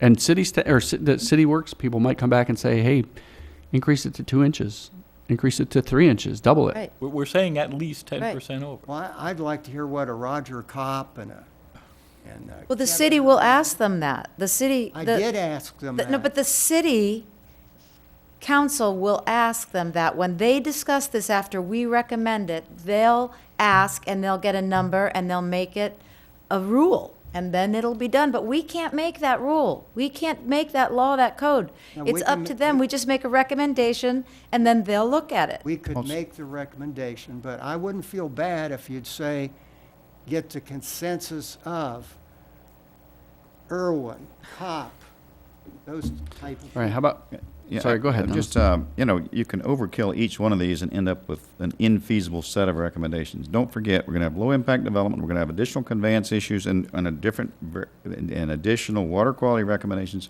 all the way through here. And if you overkill each one of them, thinking they have to stand alone, then we're really going to have a piece of garbage when we submit this to the city council. It's not going to work for anybody. Dave? One additional point, Scott. Do we really need to say who the policy should be coordinated by or with? I think, I mean, it's easy to clarify, know- especially don't to they city know this council. This is a policy to be coordinated by city staff or, by Public Works Department That's a targeted statement for. of the obvious. It is the statement of the obvious because it's not going to cost anything. This is going to be an easy, low-hanging And fruit. I'm assuming also that there will be situations where you make a recommendation where you can't necessarily identify the responsible party or time frame or a cost estimate. So where you can, it might be helpful for council to say, you know what, here's one we can identify. This is going to be a staff thing. They can probably do it in a couple of months, and Right, it's going to for no turn out cost. to be I a just change in don't the want land us filling up development our recommendations with statements of the obvious over and over again. I think it's important because it'll help city Likewise, council. we don't need to include the months at the costs of. I think it's important so that city council can understand the low-hanging fruit. It doesn't cost them anything. It can be done quickly and with city staff. That's easy. As opposed to, it's going to cost millions of dollars, you're going to have to get 27 agencies on board, and it's going to take 14 years. That's not low-hanging fruit. We're arguing here about the targeted for completion of a policy. Let's try to Yeah. get along. Yeah, I mean, implement and codify that within 3 months. It shouldn't be hard. I hear you. So, John, what do you have? the language that I'm suggesting might be your first recommendation in the retention area. Under water quantity number 1, if you start with Dennis's, because I think that's probably the easiest one to work around, implement and codify the improvement of the water retention detention requirements in the DRGR by at least 10% over the 1.5 inches. This policy, because that's what it is, policy, not a project, effort should be adopted into the Bonita Springs Land Development Code, coordinated with the Water Management District, and targeted for completion in approximately 4 months. City's costs will be limited to modifying the code, which can be accomplished by staff. Can I, I mean, the lawyer in me wants to just simply add the words over the current requirement of 1.5 inches. Over the current requirement of 1.5 inches. Does that kind of ring true? I'm so excited. I don't want to overword this or overlawyer it. We might Oh, have no, one. Audrey. Did you want to add of on-site water retention detention? That was something else I had picked up. Oh, and I had for new projects too, I don't think we can, Okay. well, That's fine. I mean, I think put- the current requirement relates to on-site. Yeah. I think Right. I think it's it's obvious, yeah. If you Don, think you it's can obvious, add that's my name fine. to this, too. I agree with this. Well, we're about to find that out. Well, we're going to agree on this one. I can see it coming. Okay. Would I love don't to know if get, you guys want to take formal votes on each one. Yeah. I think we so should take excited. formal votes on each Yeah. one. Okay. So, I got a point Oh, of sorry, Dennis. clarification, because I had given Audrey my conflict form, and I would abstain from this if it's are these final are these recommendations, or are these still just refinements of the parking lot? If they're recommendations, then I would, okay. Does that and- make sense What- to you, what what I was- just said? Hopefully, they're what did you say? It was recommendation? Said- I hope. I was of the understanding this is recommendations. I am too, that so you're- good. I'm glad you are too. Okay, just that these good. are going to be finalized, Can I- and then John will Right. produce. Can I ask just a point of clarification? Why would Dennis have to abstain from something like this? Because it affects property in the Size DRGR? of class, yes. Okay, just- and just let for me go clarification. through. I did, and I apologize for being so late on it. I have two things. One is, I did produce a memorandum today, and I think it's out there, potential voting conflicts, and it gives all the guidance. If it's not, I have it here for Yeah, the you group. did. You guys have it? Somewhere I do. I read it. Okay, I was told somebody said that it made it to your desk. If not, I Oh. made copies, because I didn't finish it till 12:30, so if you got it, I'm so happy. And the other is, I just want to make sure, and consistent with the memorandum, the clerk's office is supposed to deliver any voting conflicts. So I did make copy, because obviously I didn't get the memo done till 12:30, so Karen or Diane weren't able to make copies. So I do have copies of Dennis's 8B to give you guys if you haven't got it yet, so that he meets the requirements, the clerk meets the requirements. Have you guys received that? No. Then I will deliver that When I right just now. provided to you, I gave to the chairman and to you and John. and the Right, clerk- and so the the, city clerk. and Right, under right. statute, that's the correct thing, is to give it to the clerk, and then the clerk is supposed to make sure it goes to all of you. But again, I apologize, I was just reading these rules today. Let me just, Mr. Forbes, will you pass these out? All right. Thank you. So with that interruption, Okay, but wait a second. I'm not an attorney. Yes? So in layman's terms, there's some things that some of us might not be able to vote on, and this is just coming out now, a list that I have to look at before to know if I It can. is so simple. Okay. Okay, I think you're okay. yes, Okay. that's what I'm gonna say, but basically, you can't vote on horses. you're supposed to vote on everything you can unless there is an actual a voting conflict which is premised on special private gain. Special private gain, if you own less than 1%, so if you own 5 acres, 10 acres? 15. You own 50 acres? 15. Oh, 15. I'm like, oh, now I have to do math in my head.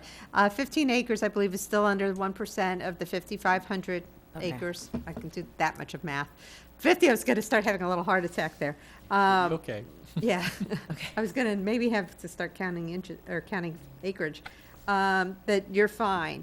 The other is, and that's size of class. The other is if it's so remote and speculative that you can't ascertain whether it's actual gain or loss. So Cullen may have that one because he's very close to Jefferson Flowway, but if his property's not on Jefferson Flowway, he probably does not have a conflict.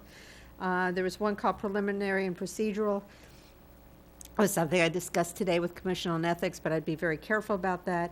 And again, if somebody's a member of an organization that might have standing to bring a lawsuit, unless there's an actual lawsuit filed, they do not have a conflict. So I just want to make it very open. These are the things that I looked at. If there are other things, if you have a business out there, you have a consulting company, things that I haven't really talked about, let me know, and I'll help do the math, which always scary when No, I you have to won't. do math. Yeah, really. Somebody will help me do the math. And that will just say, if you do have a conflict, what to do. Dennis and I have had communications. He followed by sending out his voting conflict. per the statute, if he intends to talk about the items, which he does have to let you guys be aware of the conflict. Mr. Some things he'll Chairman, have a conflict, some things he won't have a conflict. Right, Dave? may I suggest we call these draft recommendations? Because I'm sure after we have more of them downstream, we would want to go back and perhaps modify some of our earlier recommendations. Well, we can certainly bring it back up, but there's no. Well, I didn't want to. I'd rather approve it and move on and then bring it back up if we need to. You're willing to do that? then? I'm more than happy to do that. Okay. Fred? Two questions. I wouldn't mind voting for this, but I'd like to know what it is. What are we saying we're going to do about sheet flow in the DRGO? We'll get there. Well, no, but if I knew a little more what I was going to do there, I might vote for this. It's in the Otherwise, other- I'm going to vote no and probably rely on the fact that my information will be submitted I may be the only one that votes for my stuff. Can I suggest this? I believe there are a couple of other items in the retention area that speak to sheet flow. We just heard from the chair, though, at Dave's suggestion that these be voted on as actual recommendations. But as you go through the process, if you need to go back and relook at them, obviously you can. So if you're not satisfied when it comes to the items on sheet flow that your issues have been addressed, maybe then you can come back and add some language to this one. But I think you will have plenty of opportunity to address those issues when the sheet flow one comes up, no? I think so. I mean, and if we need to go back to one that's already been discussed or voted on, I think we need to do that if it's that big of a concern. Shall I read water quantity 1 again? Please. And then maybe we can have a vote and see what happens. So we'll call it implementing and codifying the improvements of the water retention, detention requirements in the DRGR by at least 10% over the current requirement of 1.5 inches. This policy effort should be adopted into the Bonita Springs Land Development Code, coordinated with the Water Management District and targeted for completion in approximately 4 months. City costs will be limited to modifying the code, which can likely be accomplished by staff. Much better than it started out. There you go. All right. Do we do a roll call vote so that we know Whatever you guys You want. tell me. Show of hands, roll call. Yeah, let's do show of hands. That's probably easier. All those in favor? Opposed? I abstain. And Dennis abstains. Okay. And Fred, to clarify, that was a yes, Congratulations on your right? first unanimous recommendation. Shall we end today? Yes. Motion to adjourn, or? Okay. Water quantity number 2. Originally focused on achieving additional water storage in the Crew Lands, the Pine Lake Preserve, and the Hidden Cypress Preserve. Scott, Nicole. one of the things that I had recommended and gave some detail on it here, but then inserted it elsewhere, was the idea that many of these projects and policies are going to require coordination with a number of agencies, and I know that the Water Management District, through Steve Sentes and others, have had really good luck in kind of moving these complicated, large-scale projects through the process. So I had recommended that the city, as part of the recommendation, we encourage the city council to reach out and maybe have some sort of district-led working group, which I think called the Bonita Working Group. So I would ask that the group, consider that as the who will do this. Well, and I appreciate that. And what I put down on my notes to your comment was that's a new item, and I think we should reference that as a new item, is create this working group that is part of some sort of interagency task force. I hate to use that word. Anyway, group that gets together, and then as certain items come up, such as this, we can say, refer this to that task, that interagency group. So It would still have this. I think we would still have this item as a recommendation, and then as part of this item, recommend that be part of the Add the wording working Bonita group. DRGR working group. sort of an idea? But we'd have to make that as a separate recommendation. Yeah, I mean, I don't know if it's just the DRGR. I mean, I imagine they're going to talk about other property as well, whether that be, I'm just thinking of making it a general recommendation to the city council rather than making note of it in each of these various no, places. that's what I was suggesting. Right. I was suggesting Nicole create that as a new item, and then, Okay. in addition to creating that working Okay. group as a new item, we then talk about it, each item which applies to that working group as suggest you submit that to the working group to be discussed, so. If I can throw out a question about this one, you've got, in some of the wording combinations here, we've got Crew Lands, Pine Lake Preserve, and Hidden Cypress Preserve, which is a combination of county-owned properties and non. Would it make sense to separate those out and have one recommendation strictly as to county-owned properties? Because frankly, those conversations are already taking place, and we might be able to Yeah. move at a different pace on those. Right, well, and I think that's why my suggestion was support and fast-track those projects, because they can be done individually, but the whole goal would be for the city to support those projects, and to the extent they can up them, increase them on the list of stuff to do. Is there any way we can put any numbers in here about what we expecting? Right now, it's sort of do more, do good, Numbers for what, though, I'm sorry? or it's additional water storage. You mean Right now, it cost? just says focus on achieving additional storage in the, Cost okay, numbers, you fine. mean? How do No, I you're know? talking about million gallons of water or something? I don't know. I mean, I'm trying to make it more of a useful, or target, rather than just do Well, more. I think that's what city council addressed, is that there's no way to, without engineers, et cetera, that, projects of this size, there's no way to address the length of time it will take when you're working with different agencies, or the amount of money it will cost, but then they go out and get those numbers once they say, okay, we need to increase this, so let's But go again, about, then they Can we get have the. something like, can we have 10% improvement in the storage of these areas, or whatever? I'm just trying to I make think a more meaningful target to aim toward. Well, we have to be careful that we're not just looking at more water storage. We're looking at the water storage potential, understanding the ecological needs of the system. So some of these systems may not be able to take 10% more, some could maybe take 20% more. That argues we should consider these as three different recommendations then. Well, I like the idea of one being county-owned property versus, I mean, I think Yeah. the goal, we've all identified it, is find some additional water storage within the DRGR. I think if we say focus and support projects which create additional water storage in the Crew Lands, Pine Lake Preserve, and Hidden Cypress Preserve, that's probably an accurate statement that we could all agree to. I don't, But mean- what does it do for us? well, we're asking city the council to city do to that. focus and fast-track those projects, as opposed to, And frankly, again, not speaking for council, but speaking as one who works with council, for example, through the budget process, something like that could be all that they need to start the conversation about, okay, in our 5-year, we've got X amount of dollars.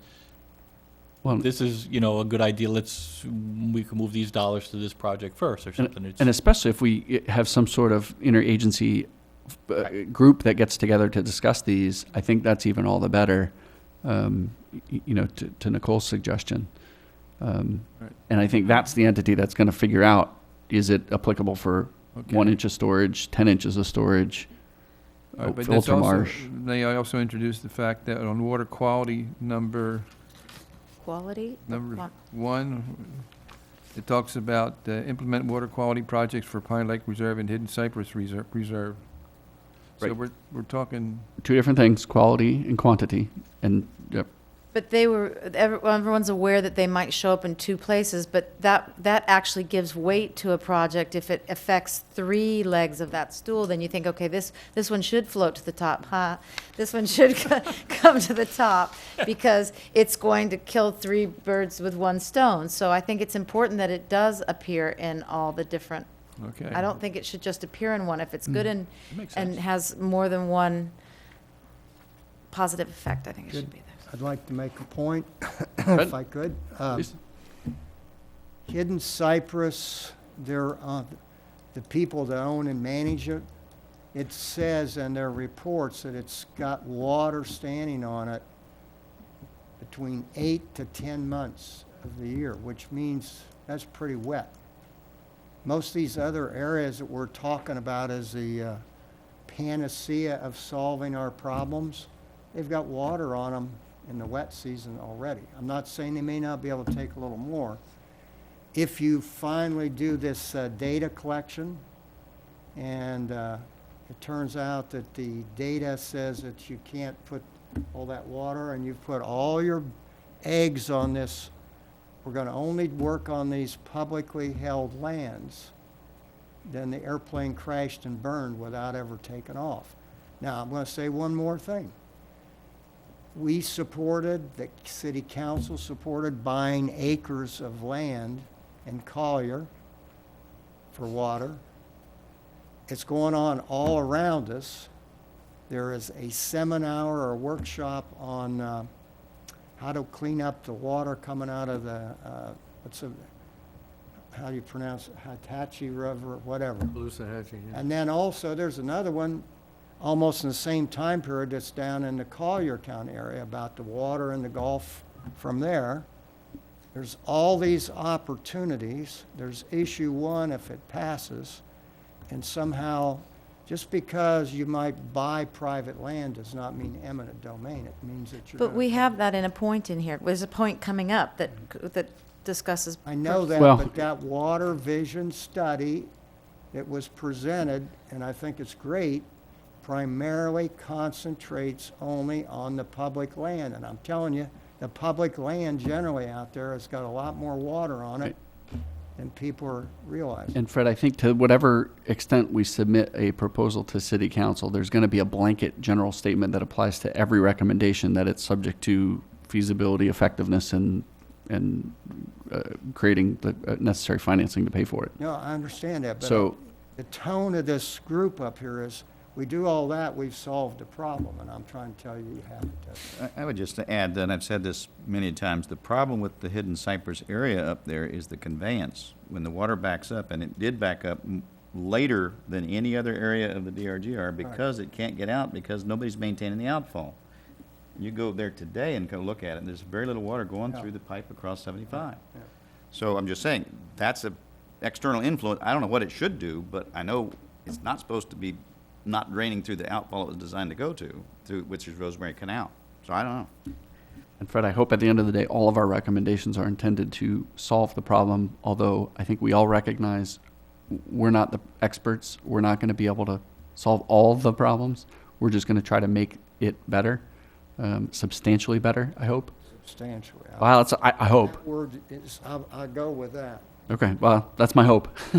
Nicole? Well, and I think, of course, at this time of year, because we had a lot of rain late in the season, yeah, there's standing water everywhere. But I think the hope is on some of these public lands that in those times when it started raining and in a healthy system you would see some standing water, you don't. And so getting that balanced out, I think is something that certainly can be tweaked on both the Pine Lake and Hidden Cypress preserves. I would ask that the group consider the language that I had proposed, just so that council understands that we're not saying take these parcels and turn them into something that they're not, that the additional water would be, for the benefit of the ecological integrity of those preserves. Yeah, are you okay with support and fast track the projects that create additional water as opposed to focus on achieving additional water storage? Yeah, that'd be fine. Okay, because I'd rather just say support and fast track, which create additional water storage, and then with your language, through projects consistent with restoring the ecological integrity. Do no harm, yeah, definitely. Right. So does that make sense, John? Support and fast track projects which create additional water storage in the Crew lands, the Pine Lake Preserve, and the Hidden Cypress Preserve through projects consistent with restoring the ecological integrity of these wetland systems. This policy effort should be coordinated with the South Florida Water Management District and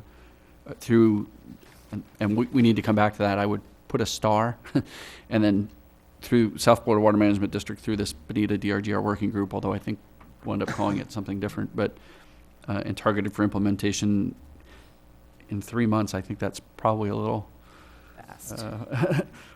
little aggressive. I mean, maybe, Not completion, just implementation, just getting the district to well, let's acknowledge. talk okay. about that DRGR working group within 3 months. I'm Right, happy to do right, that. right. That, if that's what you're talking about, I think, which will be another item, but this project, I mean, I think we can say, Yeah. support and fast track these projects immediately, Mhm. but then take the And recommendations of then that you working group. try to get Right, the working group, right. once the district sees what, all sorts of fun that we're asking them to coordinate, I'm sure that in 3 months they'll I'd like be. to go on the record, I have no interest in being on that group.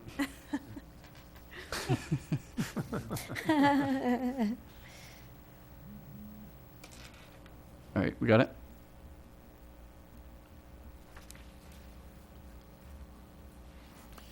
Let's see if this language makes sense. So this would be water quantity number 2.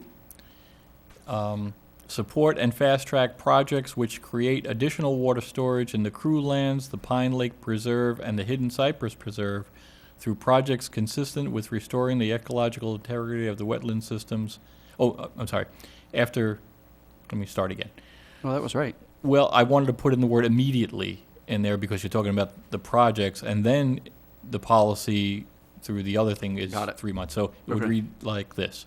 Support and fast-track projects which create additional water storage in the Crew Lands, the Pine Lake Preserve, and the Hidden Cypress Preserve immediately through projects consistent with restoring the ecological integrity of those wetland systems, period. This policy effort should be coordinated by Water Management District through a Bonita DRGR working group targeted for implementation in approximately 3 months. I haven't heard anything about at a cost of, so I'm crossing that No, out. I think it's, that implementation should be immediate as well, because Oh, okay. the support and fast track those are immediate. The creation of that working group is going to be 3 to 6 months, I think.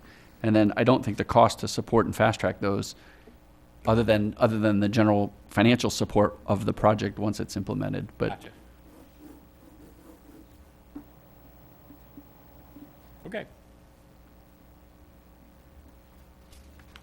All right. Vote? Is that clear for everybody? Anybody want that read back again, or? All right. Show of hands. All those in favor? No opposed. Yay. Well, we're in. All right, let's go to number 3.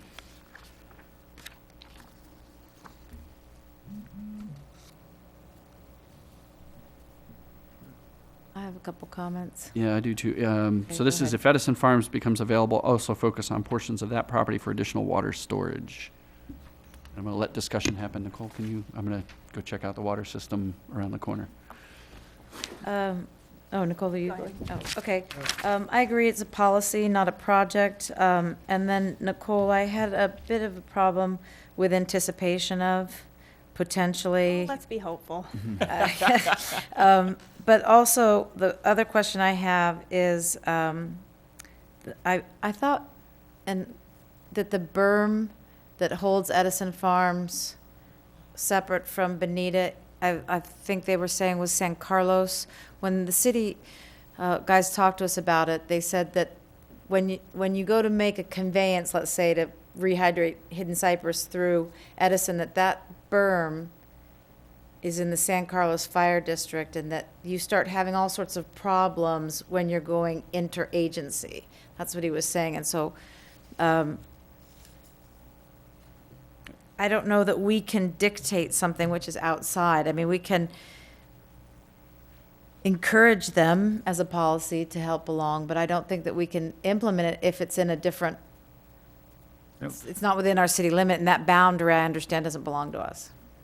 I think the berm at the north area of Hidden Cypress, there's breaches in it, but I don't think I think it's right at the city limit. But just to But continue we can't on just that. cut it through without permission from, You have a couple issues here. One is, is this goal also to encourage purchasing or regulation? I guess I'm a little confused as to what is the objective of the recommendation. Yeah. Because, and the reason I'm saying is, first of all, the fire district, we have an interlocal agreement with the Estero Fire District, so we do have a relationship with them, because we have annexed land that's in the Estero Fire Districts. I don't think it's in the Estero Fire District. I think this is in the Bonita Fire District. Oh, okay. But So it's not a you- fire You district said San issue. Carlos, but I don't think it's that either, because the Bonita Fire goes up, I think includes That's- all, yeah. Okay. But I think if we focus, Nicole, Yeah. I think what got off track was this directing the flow, but I think if we focus, if it's purchased, that's used for storage and getting the water in the right places, because you mentioned the south part, well, actually, I understand there's kind of a obstruction on the north part too that would send water to the north branch, or the south branch of the Estero River that could be improved. So, I think there's probably multiple benefits for water flow and storage. It's just, we can kind of keep it at that. Well, I don't understand when it says also focus on portions of that property. So if it becomes available, does that mean that we pitch in to buy some of it? I mean, the wording to me doesn't, we need to work on the wording of it so that, But I saw the wording as, again, if there's a coordinating agency or group that can take the input from technical experts, I don't think that the city would be part of the acquisition. But if the parcel is there is value from an ecological standpoint of more water Right. in some places, hey, the city should work with. I like the way you worded it better than it was worded up top, is what I'm saying. Okay. I think it was much clearer. The up top one isn't clear to me. So, I have a concern similar to what Chuck Bassinet was talking about, and a little bit different because your map was aspirational. This is a policy that we're going to submit. This is currently private-owned property. I think this is a dangerous precedent to talk about privately owned property becoming available to the public. I mean, unless, Nicole, you know something that we don't. Just hopeful. No, I know. Look, I'm hopeful too, and I think if it becomes available at that point, there definitely should be some ecological focus on it. I think it's incredibly dangerous for us to take a position or have a policy that relates to private property, because that has an adverse effect on that property. You would delete the recommendation? I would delete it altogether. I'd support that. Yeah, I would too. okay, I hadn't thought of it that way, but it's a good point. I mean, Yeah. I think we could create a similar focus on large parcels or, adjacent property to the city. You could have something that gets the same benefit without referencing the specific property we're talking about. Okay. From a policy standpoint, I can't support something that talks about doing something to private property because that has an adverse impact on that property. Well, I mean, I think a lot of these policies would apply to private property, so I'm not sure I entirely agree with that, but it doesn't, I don't care if But we this- don't name the private property. Right. Right, and I have please understand my position. If it affects private property globally, that's different than specific, Well, Corey Polonitz's property should be Right. submerged. on the That's other a hand, problem. that property has been talked about so much and has been discussed by Conservation 2020 continuously for 10 years and Agency on Bay Management and this, that, and the other. I mean, it's not, it's been a target of public acquisition for a long time. is my point. So, And I so would you're fully saying we could- support that. So you're saying we could say something more as, if a large parcel of property were to become available in Right, proximity to right. the city? Right. Any large parcels adjacent to the city. I mean, I think that would include crew lands. I think that would be just a global policy. Now, if Edison Farms annexes in, that's even better because we exert a little bit more control over what we can do ecologically. So, I mean, again, my personal concern is addressing policies to private property, specific private property. Reword it then how you would, or you just strike it altogether? Question, how does this relate to when they wanted to get water out of Edison Farms, and it was the Brooks, I believe, and I don't know if there was any other areas of Estero, they showed up in mass opposing. Yeah, and I think So for that same reason, I oppose us saying anything about Edison Farm. I mean, if they didn't want it out of there then, why do I want to take water out of there now? Well, and that was, I think, a rather different issue with that.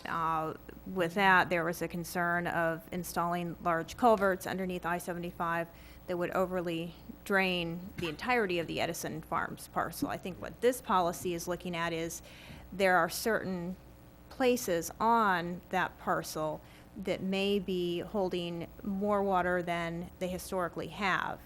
And in those instances, it could be appropriate to reconnect things. Again, it would all have to be designed through monitoring and everything to make sure that it was in the ecological best interest. But this is something very different than the issue of the culverts at I-75.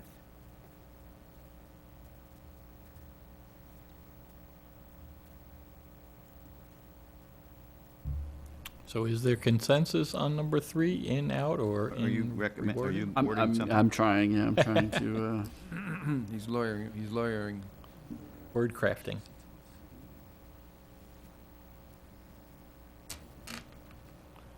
In anticipation of a large parcel of land with the initials EF.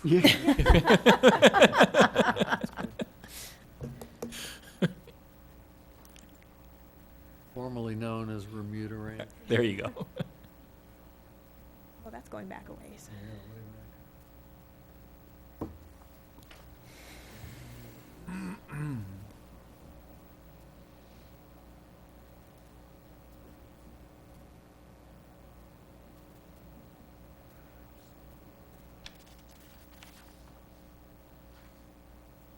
Well, nothing's happened for the last 10 years or more on Edison Farms, right? No. Do we have any expectation something's going to happen in the next 10 years? If not, we don't need the recommendation. all right, here's what I've come up No, with. they actually, Estera, I believe, is hoping to get issue 1 money to buy Edison Farms. That would be great. Here's what I've come up with, and please bear with me. Any large publicly owned parcels within or adjacent to the city should be included in discussions with with other applicable agencies to be included in a water enhancement plan to allow for historic surface water flow reconnections consistent with analysis to demonstrate that such connectivity would not have a detrimental impact on the hydro period of such parcel. Too generic? No, I think Pretty that's generic, right. but Well, it maybe we should is. put a Rather size as opposed to large parcel. We should say, Well, I don't think you want to discount. Is it 100 acre beneficial plus. to put, is this something to occupy city council's mind with right now? Is it beneficial does it draw their attention away I from would the venture to things that we guess have that they'll know implemented? what we're talking about. Okay. They probably all watching the meeting anyway. But potential buyers of the Edison Farms parcel will have no idea. Shh, don't tell anybody. What do we hope to achieve? Well, I mean, I think it would be fantastic if Edison Farms comes into public ownership, whether it's 2020 land or whatever. It would be great if it became annexed into the city and we can exercise some control over it, and that would be even better. But, I mean, I think to the extent that it does become either adjacent to or part of, well, it's already adjacent to, if it becomes publicly owned or becomes city property, with some sort of benefit, Audrey, I'm sure you're, then that would be a great opportunity to talk about restoring that historic flowway. Seems like an awful lot of effort. I agree. The outcome very doubtful. That's fine. I mean, I'm fine striking it. I'm trying to come up with a compromise. Well, I mean, I think that it is important that council understand the parcels that are under public ownership right now, there may be additional ones. And so those opportunities are available in the future, whether it needs a policy or not. Let's maybe think about keeping it in now, and then based on when we go through everything else and we decide that this really doesn't have enough substance, we can go back and Well, take it out. It's so and well known. And actually, Nicole, I wonder if it makes sense to just toss this over to that working group, that interagency working group. No, I mean, we can keep it in here, but talk about it as any large parcels. Well, I'm thinking too, the other evening, there was a city councilman who mentioned to bear in mind the adjacent surrounding properties. That was brought up at the meeting the other night, so we should probably leave it in, even if it's a bit broad.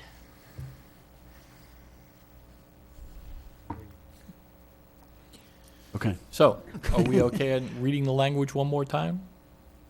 Mine or yours? I was gonna suggest yours, it Okay. sounded like yours. Yeah. Okay. Any large publicly owned parcels within or adjacent to the city should be included in discussions with applicable agencies to be included on a water enhancement plan to allow for historic surface water flow reconnections consistent with analysis to determine that such connectivity would not have detrimental impacts to the hydro period of such parcel. You know, that actually works because that would include the 2020 property and Water Management's property that connects to the Jefferson. So that Right. has that broad applicable. Right, and I mean, I think we could include that as the working group, as a project for the working group that to be suggested to be created. Gonna do a show of hands on that? Okay, does everybody understand that revised I'll language? support it. Okay, all those in favor? All right, Okay. And you'll get me that language? I will. Thank you. Number 4. All right, this says, with the above additional retention requirements, there should be 400 to 500 acres of additional storage in the Bonita DRGR after future development. Ensure that those areas are integrated for effectiveness for flood protection, water quality improvements, and improvement of groundwater resources. I appreciate that we're trying to get something specific, but that's just pulling a number out of thin air. We have no idea if that's enough, too much, whatever. So I had recommended, and we might want to wordsmith it a little bit more, because I'm not sure that this group is going to have necessarily a draft vision map itself, but, you know, taking a look at understanding what is needed in the area, again, through the water monitoring and various projects. I think that the amount of additional storage is going to come in a lot of different forms, and we can't put a number on it right now. We don't have the information. Yeah, and I tend to agree. I mean, is it 400 to 500 acres at a quarter of an inch? Is it 12 feet? I mean, I But think we that's... know that we need additional storage, so I don't think we Understood. should get rid of the policy in its entirety, because the concept is solid. Well, and I think, again, going back to your working group, although your working group is really an interagency working group, but there might be South Florida Water Management property or 2020 property where we're using for additional storage. I mean, I So- think we all agree that additional storage is necessary. Right, so I just think this- take out the numbers? Yeah, that makes sense. Can I make I a think it's point? even more general if you don't have the numbers in there. Well, I'd like to Fred? make, the point I brought up at the last time this came up, I said, did this include stormwater retention ponds? And if it includes that, you got it anyway, because you'll have at least that much if that land is all developed out there. Now, if you exclude it and it's additional storage in addition to whatever you come up with by water retention ponds, then I think you got something. Otherwise, it's kind of like it really doesn't say much. I personally think it ought to be in addition to.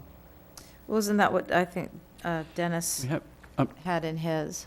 well, I'm sorry, we do have number 14, which is add to the inventory of open space designated for water storage by establishing reservoirs. I think I had some of the earlier language here.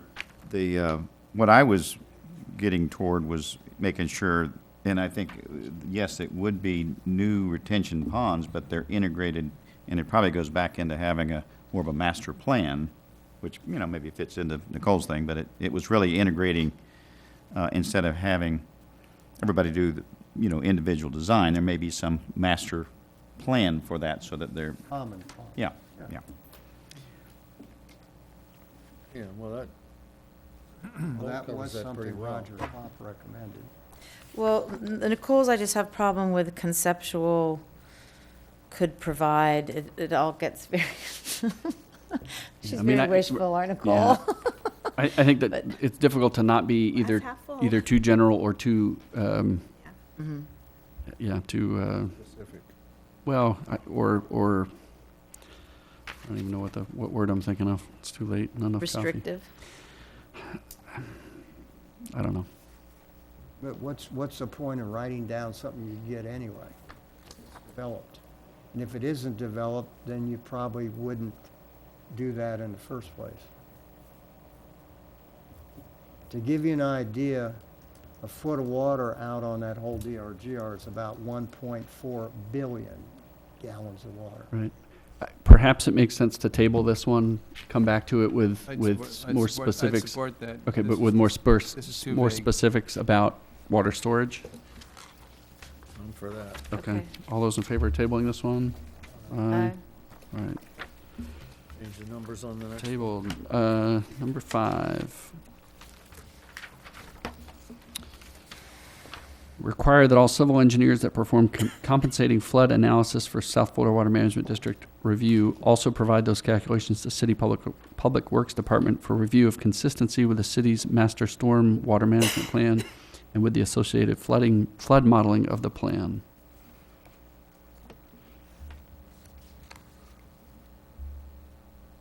Who wants to talk about this? I don't know who made this recommendation. Do we have a flood modeling plan? My understanding, even from the presentation on the 10-year master plan we have, that it's for what you call normal storms. It's not the 25-year, the ones that really can rock and roll on flooding. I think the Yeah. Terra Yeah, we plan do. has Yeah. up to 100-year storms. It has the mapping and the. But their plan of attack is not to address those storms. At least that's what I got out of the presentation.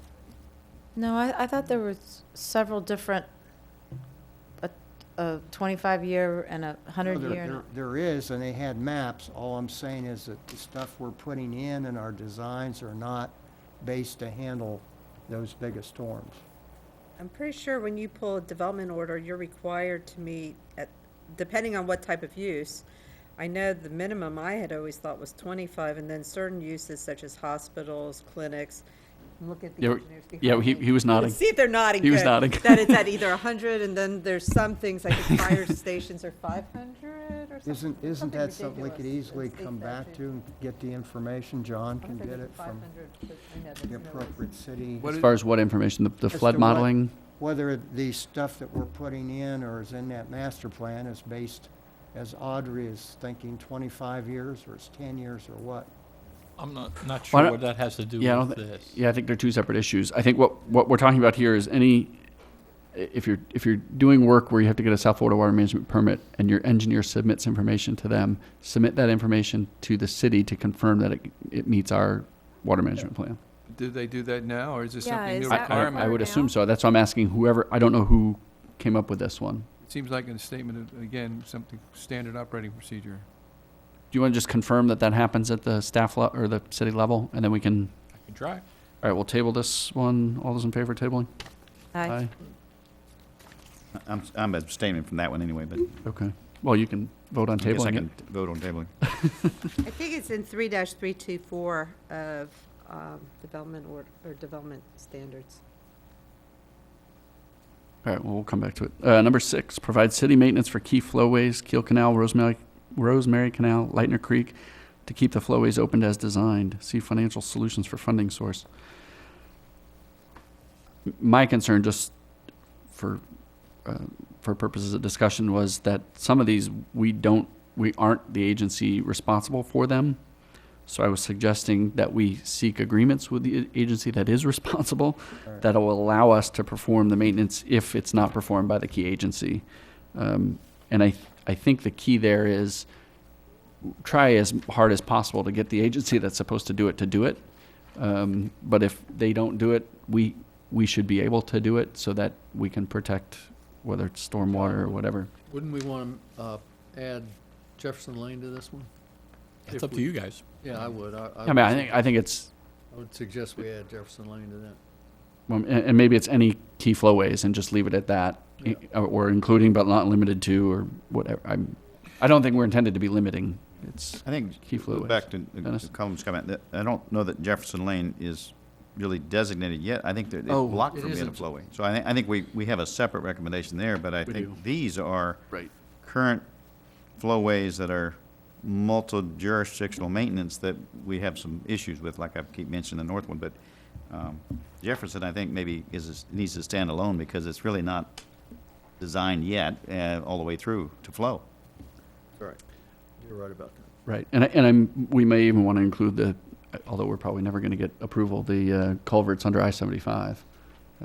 Can't imagine DOT's going to let us do that. But Maybe that should be all the. no, that's what I culverts. mean. That's why I think all I-75 culverts. I'd love to be able to do that, but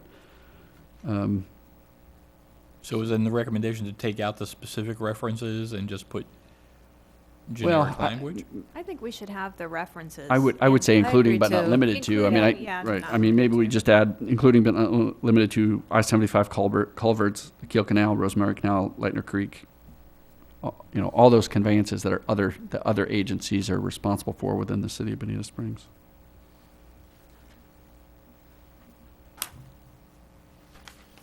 And Oh, I'm sorry, go ahead.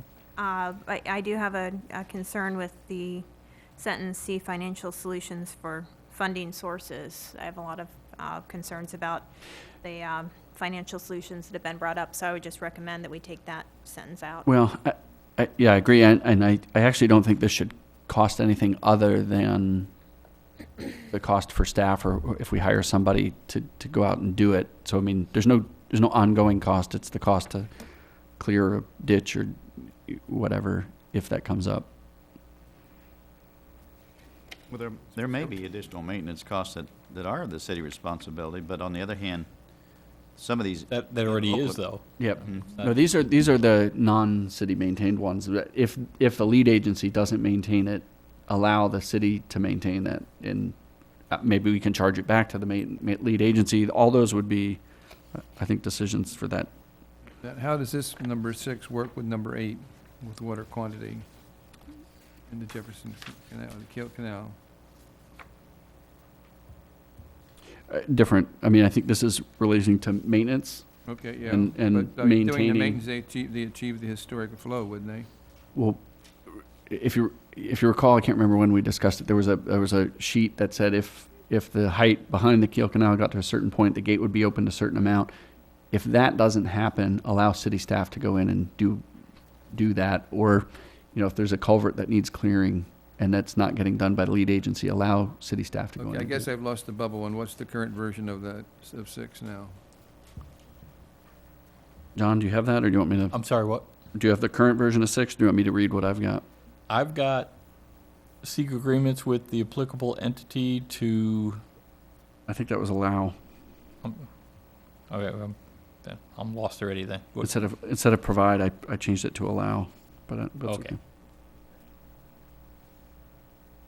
To allow city maintenance of key flowways if not performed by the lead agency, including but not limited to I-75 culverts, Kiel Canal, Rosemary Canal, Lightner Creek, to keep the flowways open as designed. This project should be coordinated by, and I'm assuming you're gonna plug in city staff.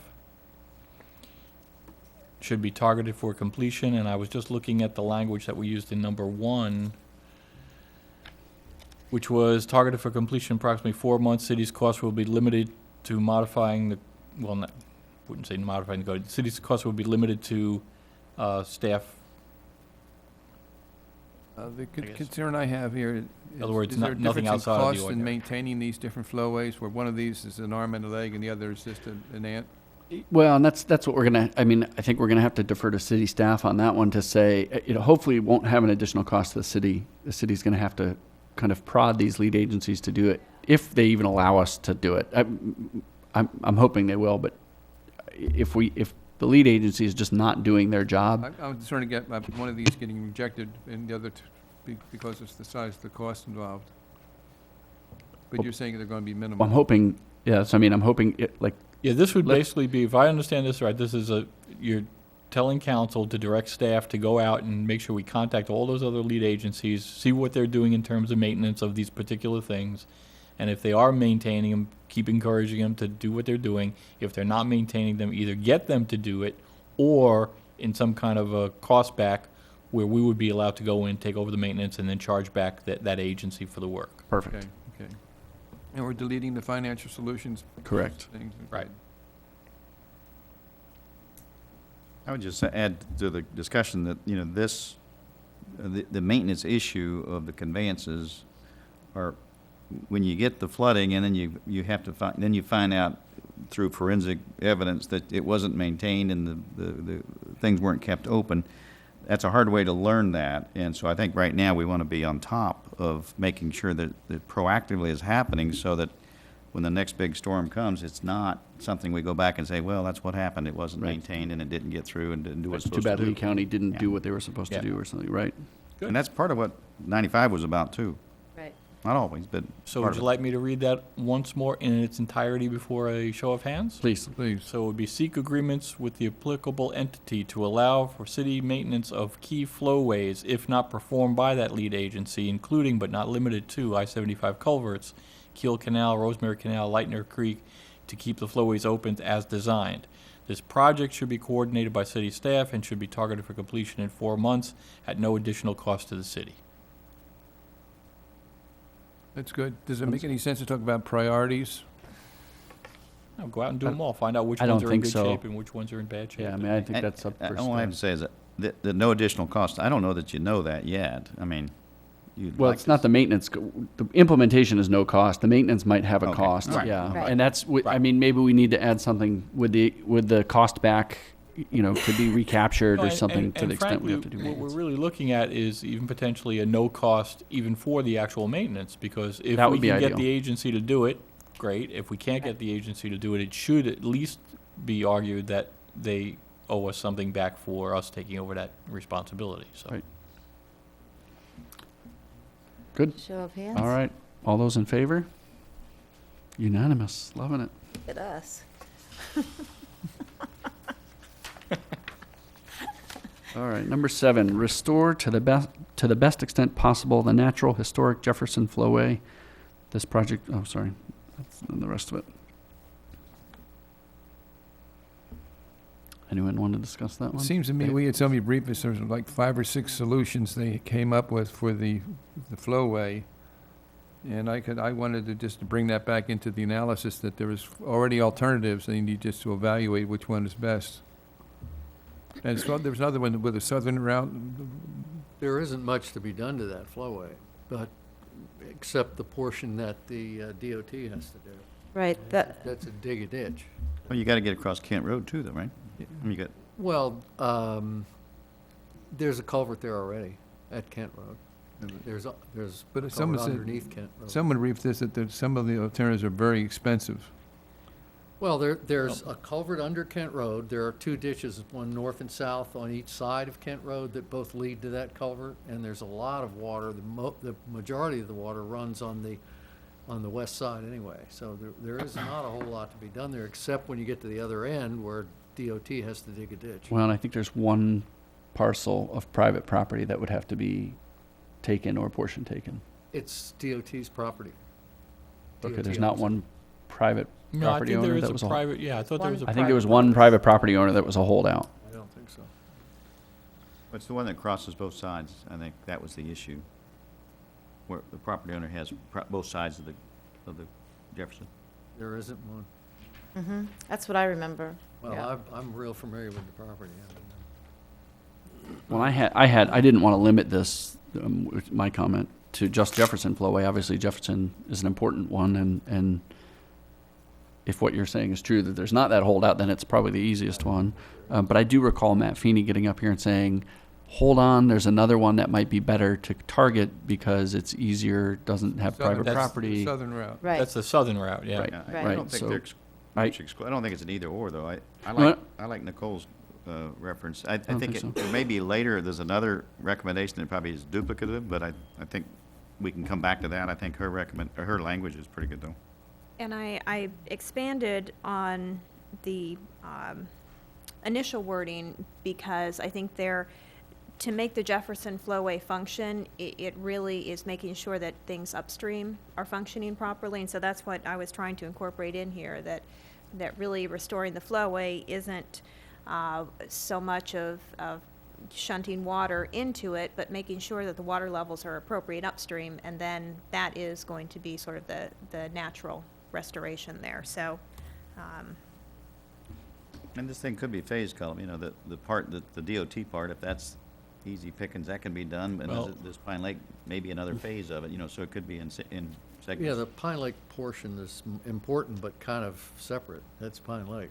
Well, but some of that water, the design was some of that water would come this way to the Jefferson with the control structure. So, I mean, Yeah, John? I don't, this doesn't really go to the language of your recommendation, because I think your recommendation is very solid, but I don't want people to leave with a misunderstanding that the FDOT part is a simple, they just need to That's dig the a ditch. holdout, yeah. No, I mean, there are some real issues with how much capacity they have in their current areas, whether or not they can expand that capacity, whether or not, if we can figure out how to get water to them, they can actually take it. So there are a lot of moving pieces there yet. Right, and maybe my suggestion is a different suggestion altogether, because I was trying not to limit it to just Jefferson Flowway and just making it historic flowways, that we should seek to restore to the best extent possible and if financially feasible, natural historic flowways.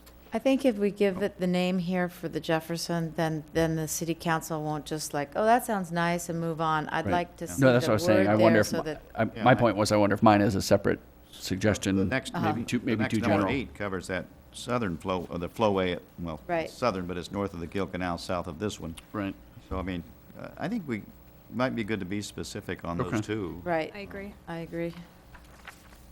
Okay. So are we going to go with the Nicole language?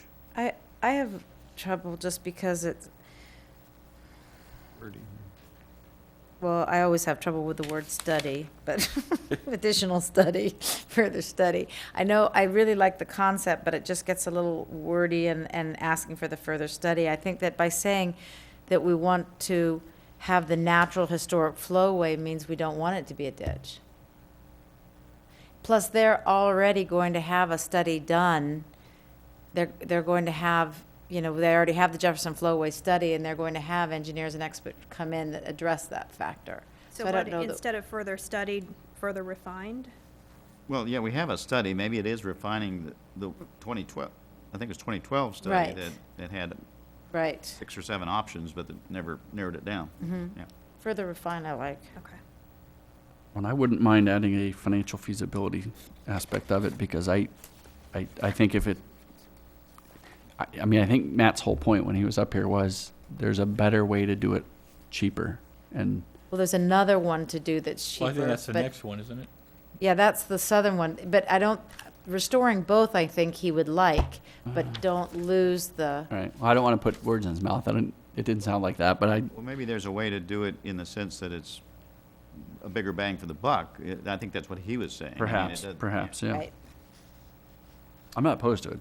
Please don't take my words as I'm opposed to it. I just, To go to Tori's concerns about it getting a little wordy and talking about further studies and everything, does it make sense just to leave it with that first sentence? Because the way I read this was, Nicole, in your language, restore, when you say to the best extent possible, the natural historic, and you've tied it in that to the next sentence, that this would be a component of the rehydration of Pine Lake Preserve, which makes sense.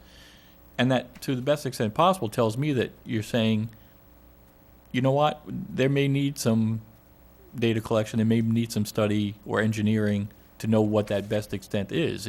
You know, we don't know how much water we want to pull out. You don't want to drain the upland area. Right. You don't want to that point, maybe you can say restore to the best extent possible and if financially feasible. I'd like to add that. The natural historic Jefferson Lane flowway, while ensuring the flowway does not result in over drainage of land upstream. I think that does away with analyzing Thanks. Yeah. historic flowways and all that stuff. Can you live with that? Let's see, okay. So restore to the best extent possible, and what was the financially feasible? If financially feasible. I don't want to get into paying 3 Then- times the cost of somebody's private property because we're doing the taking for a flowway. And then he said ensuring the flowway does not result in over drainage of the lands upstream. That was the last part of the sentence. So keep maintaining that part in.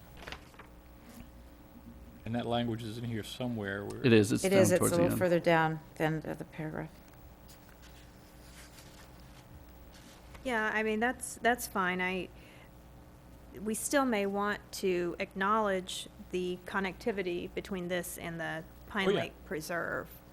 I'm happy with that too. Maybe restore to the best extent possible and if financially feasible in natural historic Jefferson Flowway as a component of rehydration of Pine Lake Preserve while ensuring the flowway does not result in over drainage of land upstream. Yeah. Yeah. I mean, that includes it all. All right, do we know time-wise and cost? Oh, 2 months and $1. 2 months and $1. Do I hear $2? Sold. I don't know how long it's going to take to get into an agreement with FDOT. No, I agree. I think this is one of those where we don't really know. I think Yeah, this is maybe where maybe Martha's talking targeted for completion in 2 years and we Right, defer. but it's Well, I think we could target a date, but from a cost perspective, I think targeted for completion in 2 years at a cost to be determined by city staff. Is this a major 3 years. Do I hear 3 years? intergovernmental feud going on or something, or is it per I've been people, trying to or- get Jefferson Lane Flowway done for 12 years. Maybe we should make, Wouldn't it be maybe nice we if we should do 2 make years? reference to Huh? contact Longer, DOT. Audrey says probably longer, yeah. I started. You know, working on like we kind of did with Phil Flood, we had them, we sort of pushed or tried to push them to help water management get the money. Maybe we could, if we mentioned DOT in it, we could say, you know, Well, that's an intimate part of this Yeah, I think so, recommendation we've too. not talked about.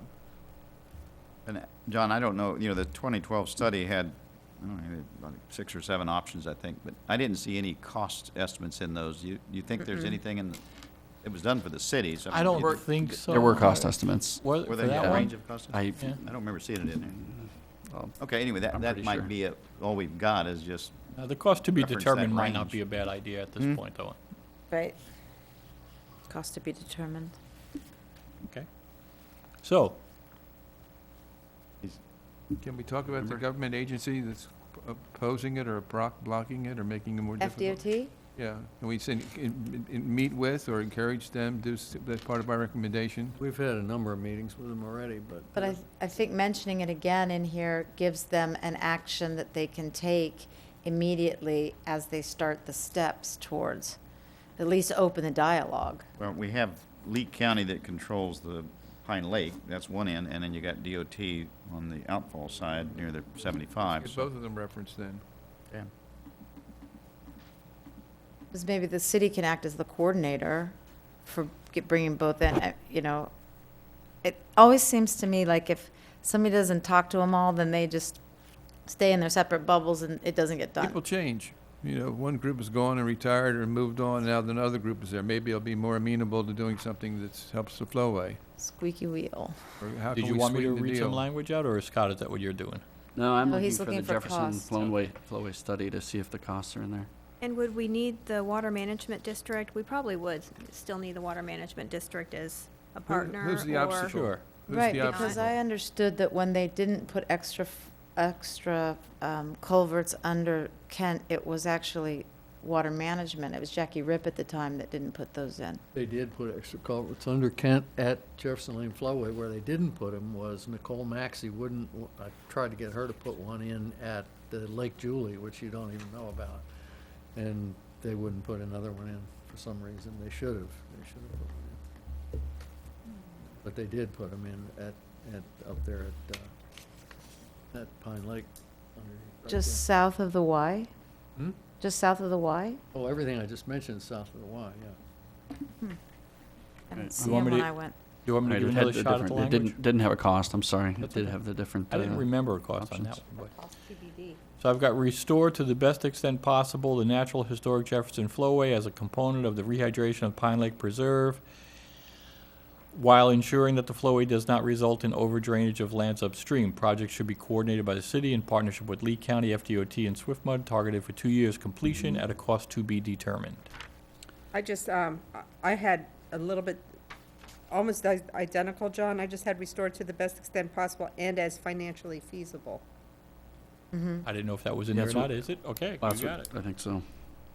But you almost don't have to mention dollars, because everything has to be financially feasible. Well, and I think at a cost to be determined by staff. Right. Not just to be determined by staff, not that, I hope they don't expect us to come back to them 3 years from now or something. Okay. Is there a show of hands on that one? All right. Sorry, is the financially feasible going to be included? Yes. I guess I'm a little concerned that the financially feasible, if it's talking about the Jefferson Flowway and the concern that if DOT is very difficult, we're not going to get that through.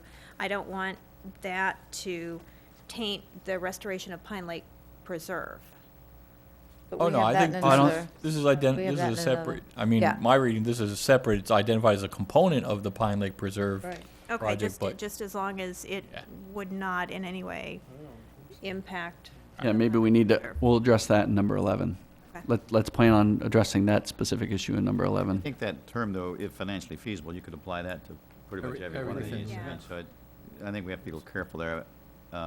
If That's- we're saying we're to be determined, that they may find out that it's not financially feasible, but No, I guess that's true. Doesn't have very any value. subjective. I guess think. my concern was more along the lines of if it takes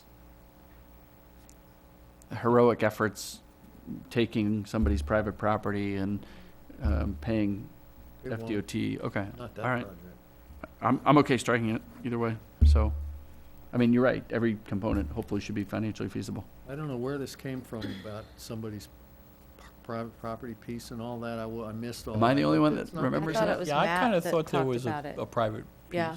but- The only private property that I've ever even heard talked about is by Skip Kent, Alan Kent, and he is just adjacent. It's his, he owns, he owns the property due south of the We'll property. certainly see as we go Okay. forward. Well, there would still have to be easements, though, that aren't there, so even if it's just negotiating the easement on private lands. Right, but that's I did still- speak to all of those people, and everybody, was a little nervous at first, but they said, God, if we could get that flowing again, so it was actually a flowing creek rather than a stagnant water ditch, two people are involved, and it's Alan Kent and the lady that lives next to him, and and Don Thompson. And Don's mom, Don owns a house there, and they were all in favor of it. Okay, So I'm gonna make an adjustment, this project should be coordinated by Colum Hasty. it has been for the last 15 years. I know. Supervised by. So we are now restored to the best extent possible the natural historic Jefferson Flowway as a component of rehydration of Pine Lake Preserve while ensuring the flowway does not result in overdrainage of the lands upstream, the rest of it. You got it. Okay. All those in favor? Another unanimous. Love it. Congratulations. Loving it. Let's do at least one more.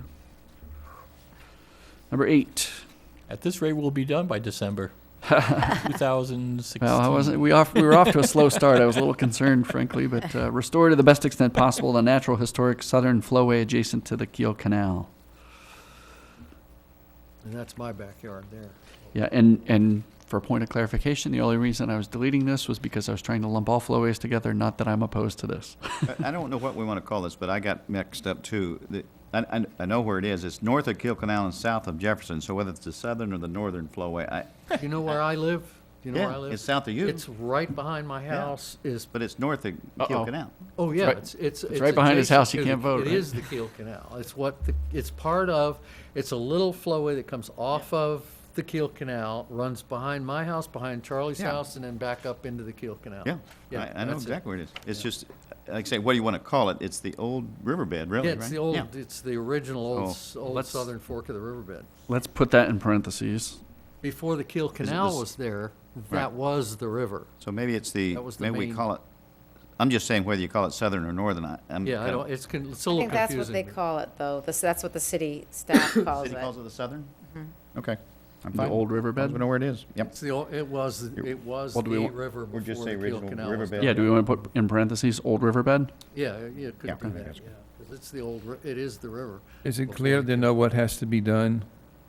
The specifics to Matt said it was a very simple. not Yeah, a that lot one to was, do to yeah, right, that restore one was a that. lot easier. I don't know what their plan is, but there's nothing to restore that. There's nothing except for complicated. They don't moving have, some old- 18 minor steps they got to do in order to make it Right. happen. No, No, there's and I not think much that- to do other than digging some old trees out, some old dead trees. And I think they were waiting on Pine Lake Preserve to see what was happening there before they did this. And those conversations are Right. already taking Right, right. place, so. Okay, All right. so restore to the best extent possible the natural historic southern flowway, parentheses, old riverbed, adjacent to the Kiel Canal. What they might have talked about in the way of control structures or whatever, I don't know. I wasn't in on any of that. All right, so this project should be coordinated by Cullum Hastings again? Yeah, well, And Nicole put in here that I- she'd like South Florida Water Water Management management and the involved. city. oh, I'm sure they would. Yep. No, I think that's fine. I think it's gonna be similar to Right, the Jefferson Flowway. Do you okay. want to plug in any approximate time, can- approximate cost, or not? Tomorrow. Can we say in conjunction with the restoration of the Pine Lake Preserve? Well, they're quite different, though. Yeah, I think Yeah. that's. No, no, targeted for completion, because I think that's what they were waiting on, was what was happening for Pine Lake Preserve before they went to this. Yeah. I think what Matt was saying, Feeney was saying, was that this could be done sooner and a lot cheaper and be very effective for water, particularly for water quality. Quality, Right. right. So I don't know that they need to be mixed I don't know if you together. want to Yeah. tie it directly. Okay, well, that's, then let's not. So targeted in 2 years? At a cost to be determined by, I'm asking, 2 years? Yeah, at the Okay, I'm latest. not getting any Yeah. objections. Who knows, who knows? At a cost of To be determined. 27 pesos.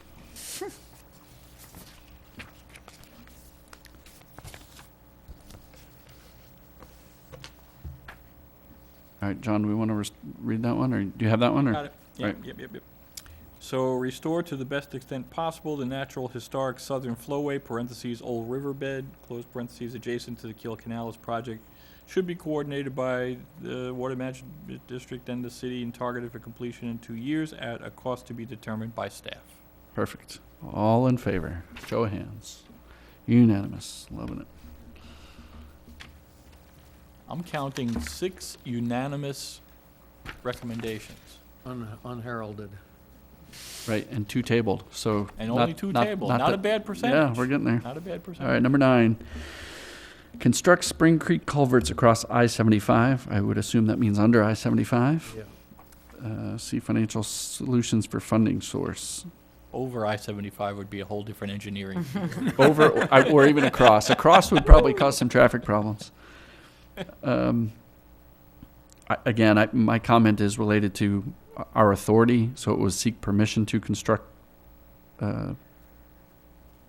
culverts. Oops. Yeah, maybe it's still encourage either To reduce DOT or the district. I think it was the responsibility of the '09 update, or at least it was included in there. Right. And it was not funded, so, yeah, I think as far as funding source and who does it, it's probably not the city. And we don't really even need permission, because that means we would be doing it. We just want to get them to do it, right? Right. Have $40 million. So, You can't but go on I'm the not sure interstate who's without it. Well, they haven't- responsible, whether it's the district Right. or the DOT, but maybe it's coordinated with FDOT and Water Management District. I mean, maybe that's, let them figure out how they Yeah, get I it think funded. you're but- probably right. And then I had, when we had talked about it, when the district was here, that $1.5 million was ballpark, I think they had talked about before, so that's why I threw $1.5 million in there, but.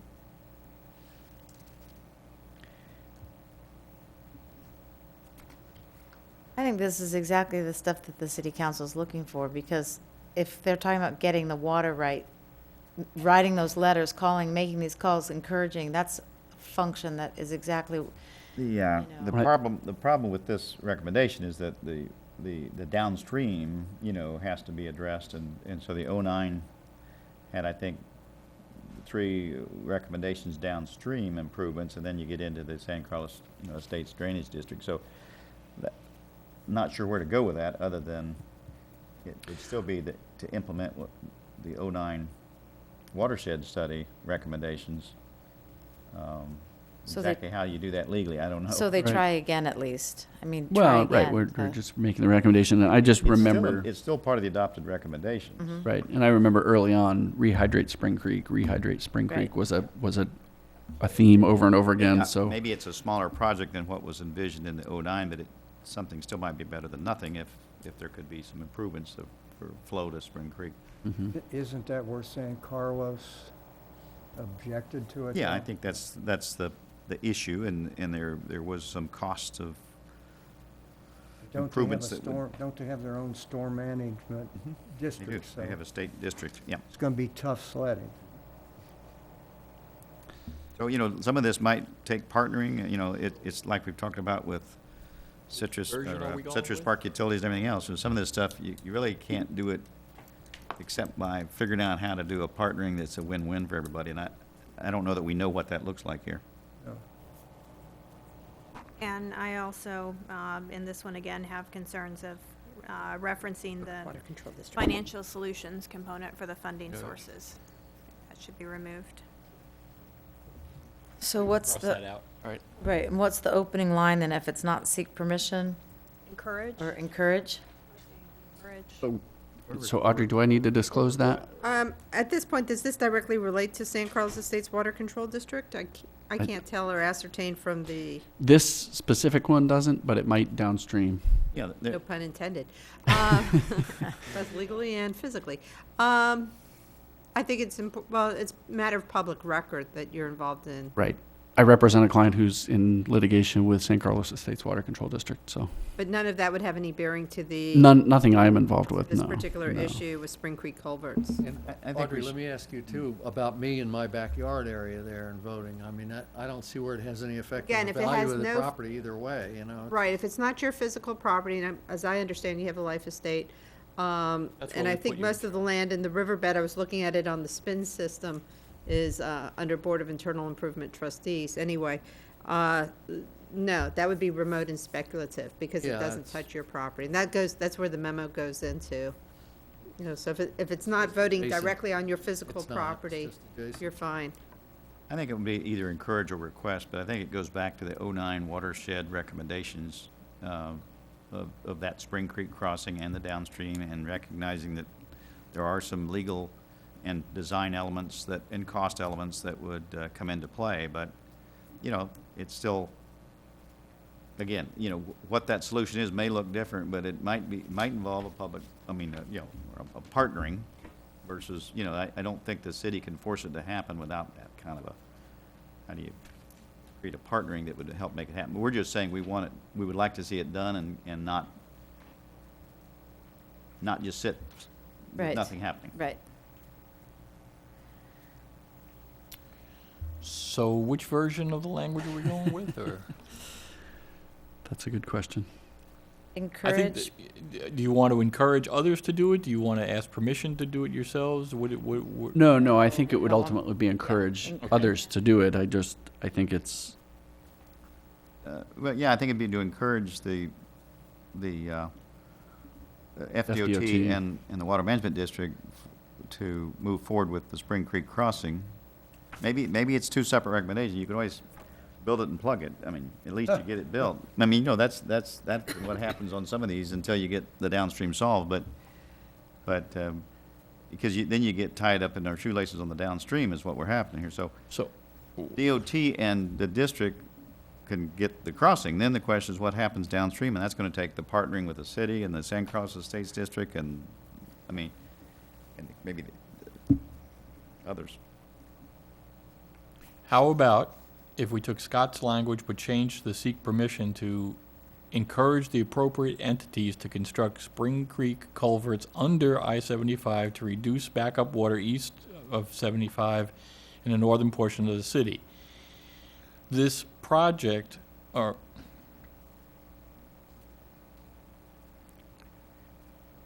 facilitation of this project should be coordinated by the city and should be targeted for. So in other words, what I'm saying is that it's not the project itself will be coordinating, but facilitation of somebody else doing the project should be coordinated by the city.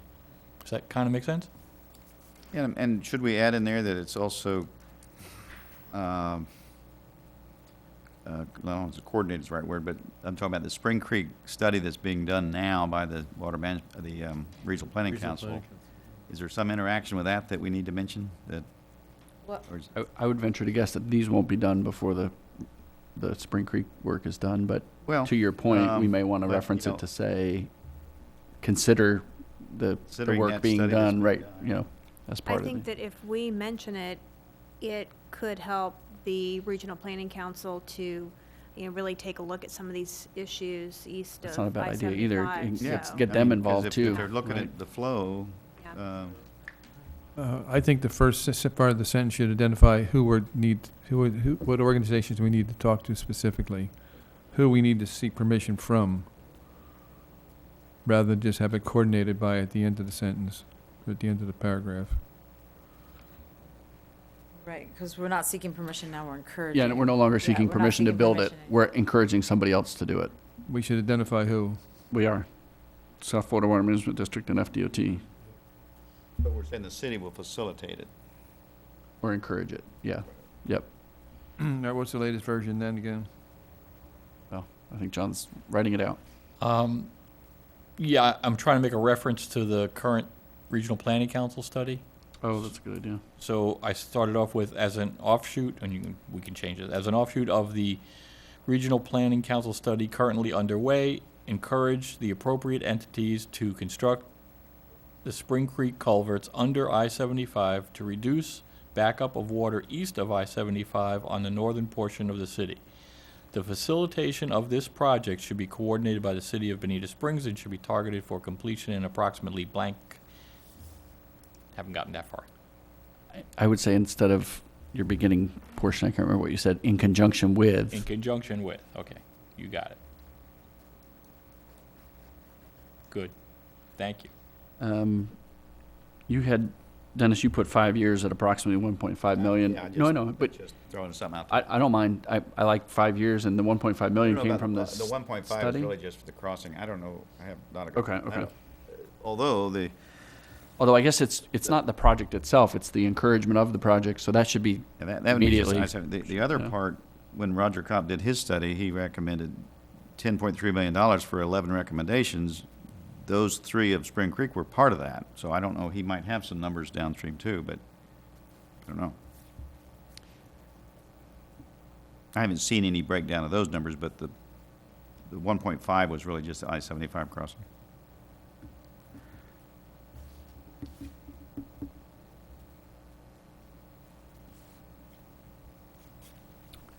Right.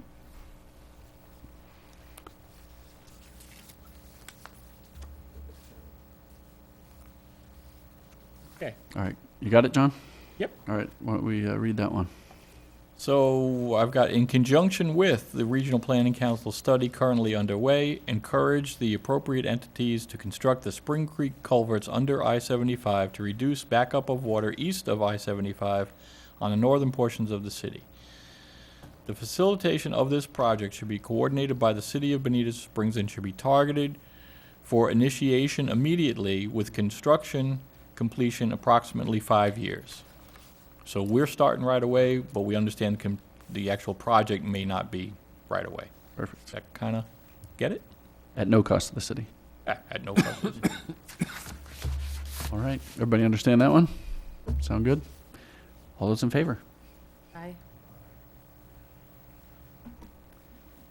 And I think we'll end there to give some time for public comment, seeing that it's 3:45. And I would also like to suggest to the group that, well, 2 things. One, take a look at the calendar that we have, I set up for ourselves, because that is pretty ambitious, and we have a due date of December the 12th. If you can take a look at the balance of these recommendations, kind of keeping in mind the process you went through today, because I frankly believe that once you got on a roll, you've been very productive. This is Right. good work. It's slow to start, but we got going. So if you can kind of look at Don't the worry, we'll regress remaining next ones, time.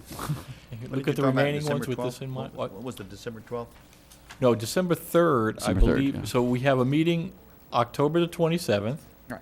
We have a meeting November the 10th, and November the 24th. Now, on the 24th, understand that that's going to have to be really the end of the end, because for me to get a packet to the council on December 3rd, I need to get the packet, my language from you guys completed the day after this meeting. Because that's Thanksgiving week, so basically if you meet on a Monday the 24th, Tuesday the 25th is probably when they're going to want to get that packet out for council, so there's not a whole lot of time. I'm not available that week of Thanksgiving. Yeah, that 24th is going to be tough. Yeah. Can we, Okay, well, it might be better if we can change that date. we may be ramping up then, let's talk about that. Yeah, let's talk about that, because I think that would be beneficial for me too. We've got the 10th. I think, John, that we have to do this with your approval, if we meet more frequently than every other week. Yeah, As long as you don't Audrey's ex- probably going to check As it. long as you but don't expect too much from I- me. We can meet on the 17th. I think it says city staff has to agree You to want that. to do it on but- the 17th? Pardon? Carve the turkey while. You can carve the, right. Does the 17th work for everybody? Don't know. If the 20th, Works for me. That's an Oops. additional meeting on the 17th? no, instead of the 24th. Right. So it would be October 27th, November 10th, November 17th. One more time, please. Well, we already have October 27th and November 10th. So what we're doing is instead of November 24th, changing it to November 17th. So there's just 7 days between the Correct. meetings. Now, does that, 13. there really shouldn't be much on the agenda, so it shouldn't be, We should be just pumping through the that's what I mean. So it shouldn't be recommendations, I difficult to believe. get to turn around an agenda or a Have any more packet that quickly. studies to read? I don't know. Does that work for everybody? Yeah. Okay, let's do that. And we're not going to meet after the 27th of November ever again. The 17th of November. And right. we're done after, that's Right. it. We're done, right? We'll be presenting something to, There. on the 3rd, and unless city council extends our existence, What about the 3rd? that's city council meeting. That's the presentation to city council. December 3rd. Is there anything that we would need to do? Would we anticipate, we're technically in place till the 15th. If the city wants clarifications or changes, should we? I'm sure they'll give you direction at should the we 3rd. meet? Yeah, maybe Plan on a we, meeting after yeah, the maybe 3rd? we could. We could at least pencil in a meeting for after December need it. 3rd to, if we need it, provide some sort of clarification or cleanup. That would Bring be cake. December the Oh, 8th. sounds like a plan to me. And if the council at that point extends your term in office, I think you can appeal to the governor. I think you have a. For a stay. You have- My first day. Okay, good. Does that sound good? Can we go back a minute to member items and reports? I don't think anybody submitted anything, but we do have something from Fred that I guess we can, if Fred wants to, we can discuss at the next meeting. Yeah, Oh, that's fine. Okay, perfect. Good. Oh, you have something? Yeah, just would like some additional clarification from Audrey as to who task force members can talk with. You had indicated we can't talk with the person that appoints us, but can we talk to all the other council members? It's just, that's a policy that I've never seen before, so. Right, and I think some of this is philosophical. Let's not try and create this as a black letter rule, because I think this is, it's something that some council members feel sensitive about both ways on this issue. It is what it is. I put the exact code of conduct rules, and council members, you know, shouldn't be so involved with you guys that they're telling you your policy and you're, you know, doing it vice versa, but an incidental meeting, or I know that, I believe Mr. Gilkey met with several of them, or at least met with Mr. Longcart. He didn't appoint me, though. Huh? Yeah. Yeah. Yeah. So, I mean, I know that there is communication other than beyond what was said at the council meeting. So, I mean, again. Can I offer my We want to make clarification? sure your viewpoint is your viewpoint. We don't want to, you know, have council subjecting their viewpoint on you so that it's really just council here. Not that I don't like council being here, but. Okay, never mind. Good. Right, we done? Public comment. Uh-oh. Carolyn Gallagher, Cedar Creek. You passed over it so quickly before, I didn't get a chance to jump up here, or maybe it wasn't a real public comment time before. You've done a lot of great stuff. I think you've come a long way. It's pretty amazing. What I wanted to say is I was thinking about what you were going over, and I know we've had all of this discussion about monitoring and data collection. But I'm also thinking in a different vein that as we do these projects, I think it might be a good idea to continue that kind of collection, because we would want to know, are the projects doing their job, or are they doing any damage? And this would be down the line. This may be for the next few years. So that's just something I wanted to throw out for you to think about. That's all. Thank you. Anyone else for public comment? All right, our next meeting's October 27th. Can we get a motion to adjourn? Since we're Oh. going to have to be formal now. Second. I have a motion, I have a second. All those in favor? Aye. Aye. Hold by Got cut off. city council to...